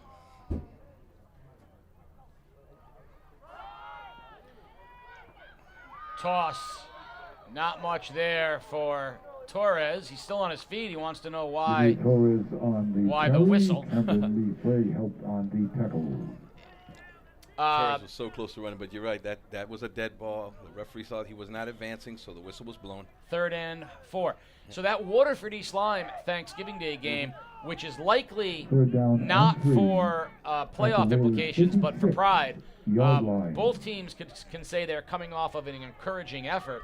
East Lyme with domination over Griswold, and Waterford with a very good effort against Killingly.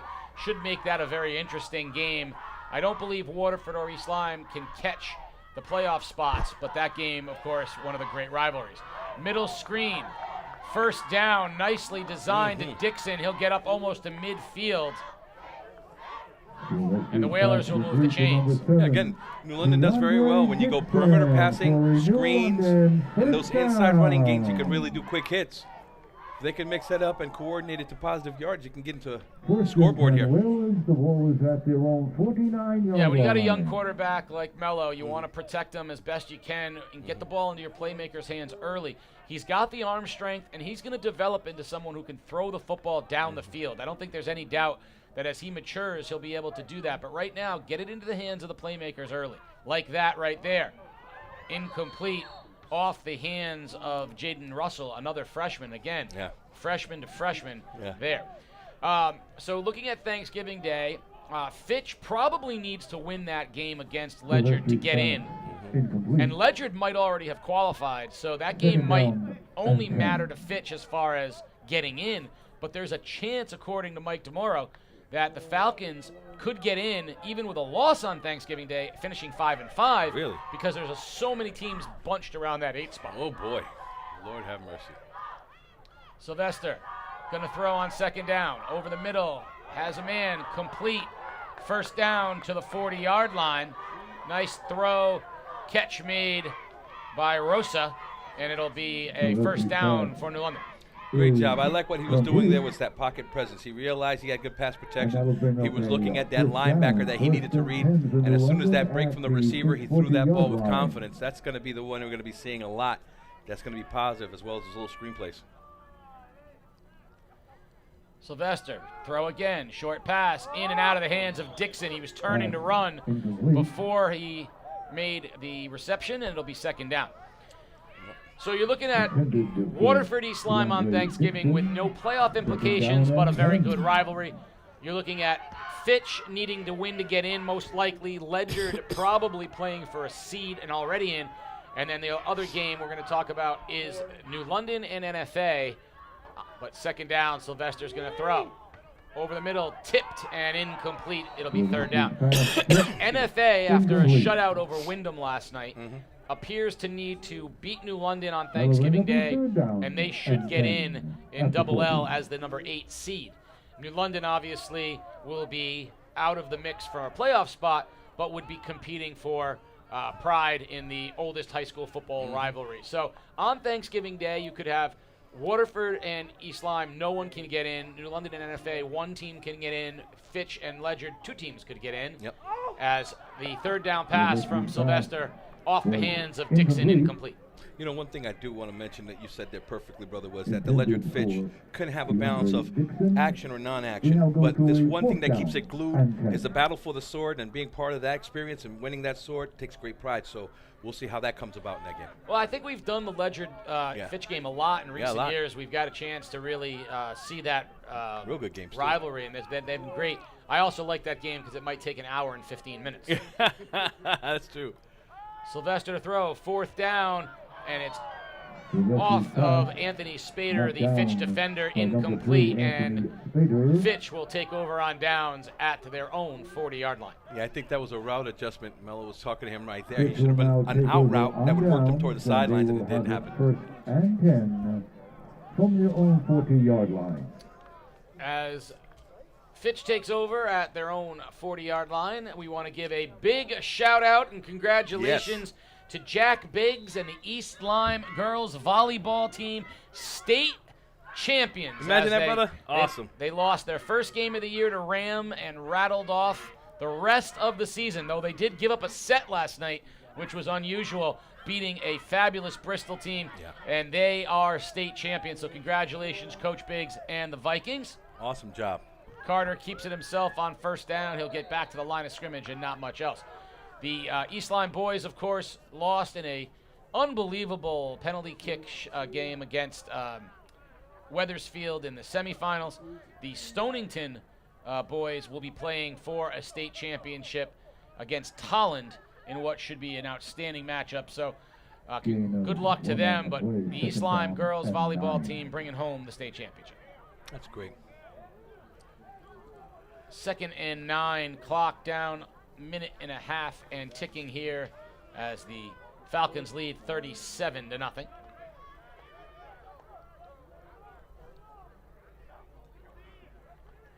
Toss wide goes Spader, and he'll get 2, maybe 3 yards before he goes out of bounds. It'll bring up 3rd and long as the clock will continue to tick under a minute remaining here in the third. You know, this game has been a long game, but you know, the possessions on both sides have been very low. The clock management, the running, and all that stuff being incorporated with the turnover of downs. You know, once you get a possession, it's very important that each possession right here from here on in is a valuable possession because you don't know when you're going to get your next one. So Thanksgiving Day for us, we're not sure where we're going to be yet. Remember, as always, technology is number one. Where we get the best signal and our ability to give you a quality broadcast does affect that. We're not able to do it at every place. Carter to throw. Has Cameron Lee Fry over midfield for a first down, and the chains will move. Another early blown whistle. And the clock will continue to run. And that probably will take us to the end of the third quarter. We'll see if Fitch wants to run another play.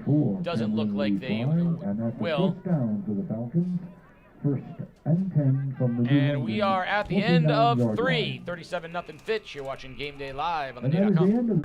Game Day is brought to you by Dairy Queen. Locations in Groton, Taffville, and Pawcatuck. Dairy Queen is the place to go for fabulous food and sweet treats that can't be beat. When you need something satisfying, go to Dairy Queen.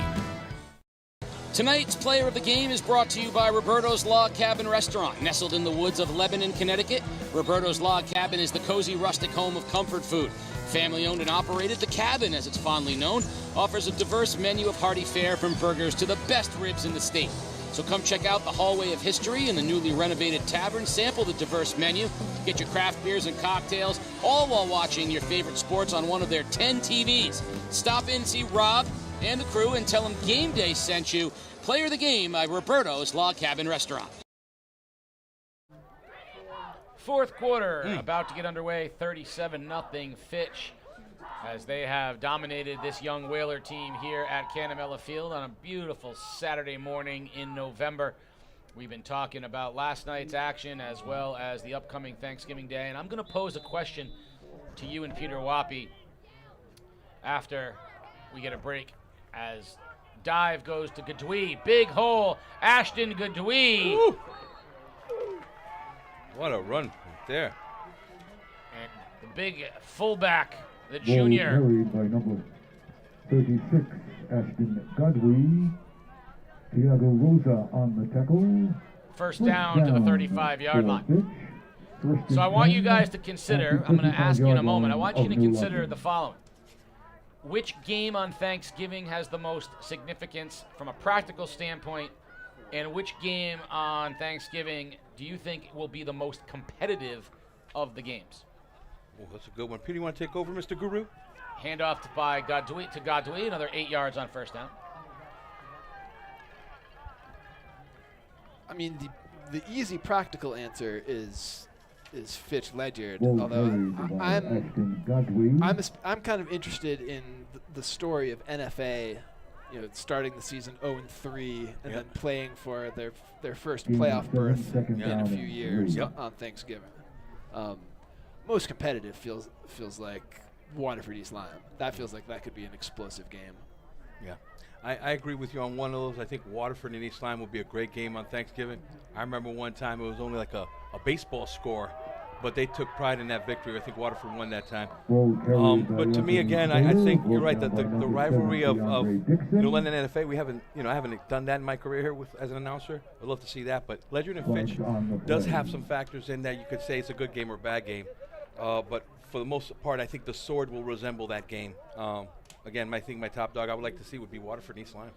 So I think the Waterford East Lyme game has a chance to be a shootout. I think both teams are playing well offensively. That game has a chance to be, like a 42-38 kind of shootout. Fitch Ledyard should be competitive as a game. And with both teams running it as much as they do, it might be fast. But I think if it turns out that both Fitch and Ledyard are in, regardless of the outcome, that means the stakes aren't quite the same. Right. I'm kind of with Peter on the idea of an NFA team playing to get into the playoffs for the first time in a long time in the oldest high school football rivalry in the country. That's got kind of a cool feel to it. Second down, Gadwi with the carry, gets back the lost yards and almost to the original line of scrimmage. It'll be 3rd and 11. Ashton Godwin.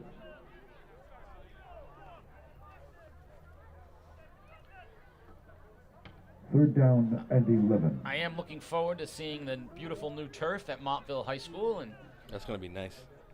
And I believe that's Tuesday the 22nd. Is that an accurate statement by me? Is that when that game is? It's Tuesday. It's Tuesday. What that day is, well, let's see. Today is the 15th, which means that it's the 25th. So this is the 15th, Sunday's the 16th, Monday's the 17th, Tuesday's the 18th. So it would be Tuesday the 25th. Yep.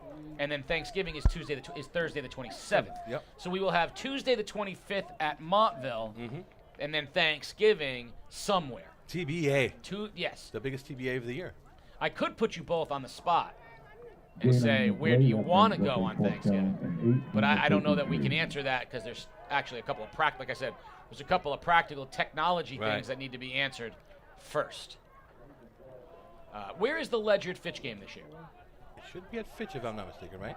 No, I think it's at Ledyard. At Ledyard? I do love that press box. Yeah, that press box is good. This press box has been as good as any we've been in all year. Yeah, wide pitch to Spader, and he is going to be brought down short of the first down. I believe New London's defense will hold turnover on downs, and yes, the Whalers will have the ball at their own 31-yard line. I mean, this has been as good as we've gotten. The most space we've gotten in any press box this year. Yeah, definitely. I think one of the tights was in Stonington or the one before. Where were we at last week? Killingly's not bad. Well, Killingly we're just sharing with a lot of people, and Stonington we have it to ourselves, but Superman had a bigger phone booth to change. Oh yeah, he did. He did. And if you don't know what that reference, isn't that disappointing that an entire generation of persons not going to know what that means? I used to do that all the time. I'd be like, oh my God, I got arrested in football. So I went on a college tour with my son yesterday, and we took a tour through one of the freshman halls, and on the way out, the tour guide pointed out the phone booth on the freshman hall, and she said, the phone doesn't work, but if you needed like a private place to sit and talk on your cell phone, that's where. I'm so glad it still exists, though. That's awesome. You know that Ledyard had a phone booth in the corridor when I was, in high school. We did a little a program we go over and visit. Do you remember the phone booth in New London High School in the gym lobby? In the old gym lobby, there was a phone booth there. Yeah. That's man, I'll tell you. Who were the superheroes that changed in the booth? Other than Superman, did anyone else change in the phone booth? Yes, one character did. Sylvester throws the route, jumped by Cameron Lee Fry. That young man has had a heck of a football game today. It's incomplete. Underdog. Here I come to save the day. That's Mighty Mouse, brother. That means that Mighty Mouse is on the way. I used to call James that in the beginning. Underdog was with the little dog with the U. What was his? Underdog. Yeah. Underdog. He was in love with Penelope. Underdog is yes. So I was giving you some Mighty Mouse, but I remember You're rocking it, though. Underdog. That's right. Okay. All right. There was another dog that was a superhero, but didn't dress in the booth. He dressed in his dojo. Oh, that would be Hong Kong Phooey. Hong Kong Phooey, #1 super guy. Pass is Nice caught catch. by Dixon and then picked off. Oh, boy. Taken out of Dixon's hand by Cameron Lee Fry. What a game that young man has had today. We do have a flag on the field. The referee threw it on the spot of the contact, so let's see what happens there. Cameron Lee Fry. I hope they're not saying head-to-head contact. He did get hit, and there was some contact with the helmet there. Let's see what the call be. And Fitch will now take over and have it first and 10. Nope. Against New London, declined by Fitch, and they'll take it over in the red zone. What a day 24 has had. Let's take a look at this play again. Again, good drop. He reads it, but then right there, boom, it bobbled off, and it was right in his hands. It's a good job right there. Defense is playing phenomenal today. Well, I think the Roberto's Log Cabin player of the game day is pretty safe at this point. When you get 2 touchdown receptions and 2 interceptions. That's playing both sides of the ball pretty well. So, not to mention a 2-point conversion as well. So, Deuce is wild for Cameron Lee Fry, number 24. You're going to have to stay tuned after the game to find out if I stayed true to form. Oh my God, those chicken wings. Woo, delish.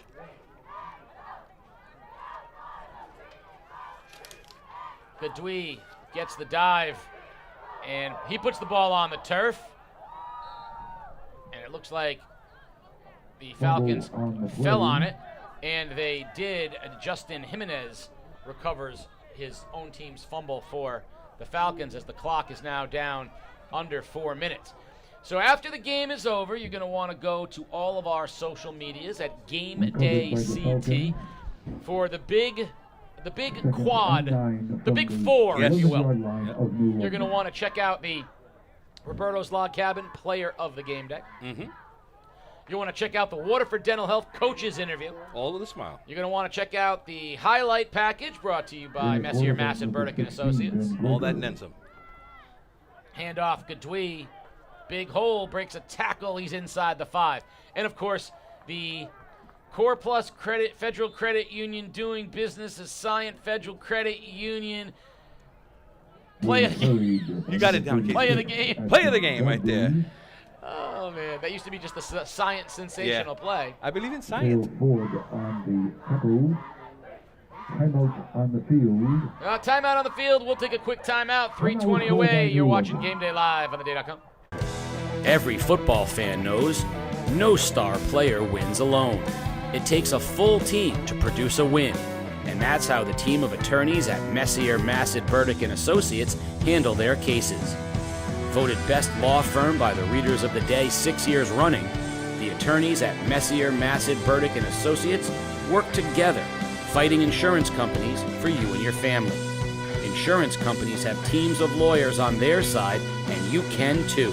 With Messier, Massad, Burdick, and Associates, when you need a winning legal team off the field, call Messier, Massad, Burdick, and Associates in New London and East Greenwich, 860-MMB-TEAM and MMBteam.com.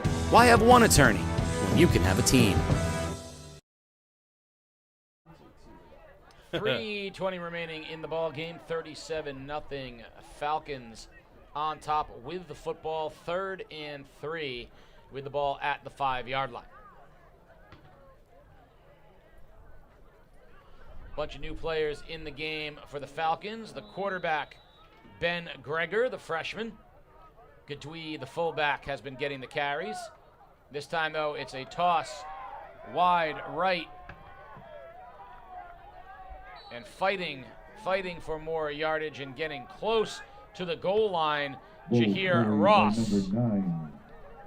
Jair Ross will be inside to what they're marking him at the 2-yard line. It will be 1st and goal from the 2 for the Falcons. You know, Coach Ellis seems to be very confident right now that he can have this young team clean up the game and finish off and have all his guys healthy. We didn't hear anything negative about any injuries, so. Well, then you get what effectively amounts to a bye week. Right. Because you don't play again until the 27th. So you get what amounts to 2 weeks off. You get a nice 12-day window. So, you know, you get healthy, you scheme, and you get your stuff ready because they're going to have to try to stop a Ledger offense, which no one has been able to stop since Griswold early in the season. The single wing is an effective offensive high school formation I think has been spread out. Gadwi waltzes through a giant hole. Nobody there. Flex, belly bumps, and a Great Wolf Lodge touchdown as the Falcons put an exclamation point on this one. It is 43-0. I'm happy with the belly bump. I've been watching sumo. This is November, the last part of the year, and those guys have been putting the same effort. I love it because it reminds me a lot of what the linemen do. You know, they're the kind of guys that in this game they're still playing, and they're the ones that are the unsung heroes that go out there without gaining any kind of notoriety, just get the job done. They take pride in each other. Falcons will go for 2. Gadwi again, no problem there. Great offensive push by the line of the Falcons. 45-0 Fitch with 2:15 remaining in the ballgame. Just look at the push of the offensive line. It's a great drive from the offensive line, taking pride in scoring points. You know, that's the satisfaction that I always said back after a game was you can get your running back 100 yards. You take care of your quarterback, you protect them. You know, we're always going to have the bump and bruises that we have to deal with after a game day, but if our guys stay healthy, there'll be another week that we could do the same job again. And that was the pride that we took in New London when I played, and what I've seen what my brothers do before me was that discipline led to great linemen, great running backs. Who was your number one influence as an upperclassman offensive lineman? Wow. Well, I'm going to be honest with you. There's two that fall into my heart every time. One, definitely Jason Appleby. I had to go line up as a JV player against him and Ed Samuel, rest in peace. Great two linemen that I've always felt at the end I hated them, but then I loved them because on game day they shined for me. So I said I felt like I did something. The other one was Willie Kleinfelter. He was, to me, the leader of our team that won the championship, but I knew him and his family beforehand, and when he gave me that football and said, you're responsible for a position that I love, that was something that took to heart. So those two guys are like, you know, my brothers for life. You know, and Jason Appleby, who, as we get to an NFA kickoff, Jason Appleby, who ends up going to UConn, you know, Division I football player. People don't understand how good those New London teams were that couldn't get over that Ansonia hump during the Jack Hunt days. Ansonia with 4 Division I players, 2 on the line, including Ramondo Stallings, who went out to San Diego State, blocked for Marshall Falk. Hey, imagine that, a Hall of Famer. Yeah, they were great teams we played against, and we weren't afraid. San Diego State team was so good. There we go. There goes the aforementioned Torres. Jameer Torres has been probably the best offensive player for New London, the senior. Showing himself here at Canamella Field. Clock 1:30 remaining in the ballgame. Yes, when you talk about chemistry in the offensive line, I mean, that team that we won the championship with, you look at, we have one that came from a hockey team. That's John Stewart. His brother Ben right there alongside on the left side. Then we had Reno, the great Reno Watson, for me, was a guy that played. And when the sensational sophomores, him, Paul Winston, those guys were playing in a championship game in their sophomore year. You know, and then to finish it off with Will playing tackle. I mean, we were in a big line, but we loved our running backs, and Shea was a great leader.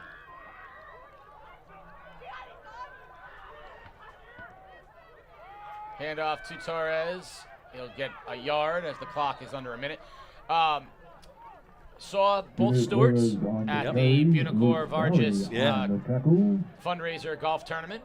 Saw Ben and so for me, there's not two. There's Ben and there's Stu. It's Ben and Stu. Yeah. John, I never called John in his life. That's Stu, and Ben, of course, the younger brother. You want to hear a funny tidbit? During the championship game, which lineman that I mentioned on that championship game went AWOL and almost knocked somebody out that illegally or, you know, cheap shotted Shea Sanders? You think would be me, Will, John, Ben? I'm going to say Ben. No, it was Big John. Big Stu? Yeah, Big Stu came out of nowhere quiet and got a little cheap shot there, and he grabbed that guy. Don't you do that to my running back? And Ben was like, yo, calm down, brother. I'm like, yeah, calm down. I expect that. But, yeah, great experience. Well, the Falcons will get the win and move to 5-4, and their playoff hopes are alive. For the Whalers, it is a learning lesson as the young team will continue to grow. Your final from Canamella Field, it's 45-0 Fitch. Of course, you want to go to Game Day CT to find the Roberto's Log Cabin player of the game day, as well as the Waterford Dental Health coaches interview and highlights and more. For Peter Wappy and the crew and Pasta Sanabria, we're going to see you on the 25th from Montville High School. You've been watching Game Day live on theday.com.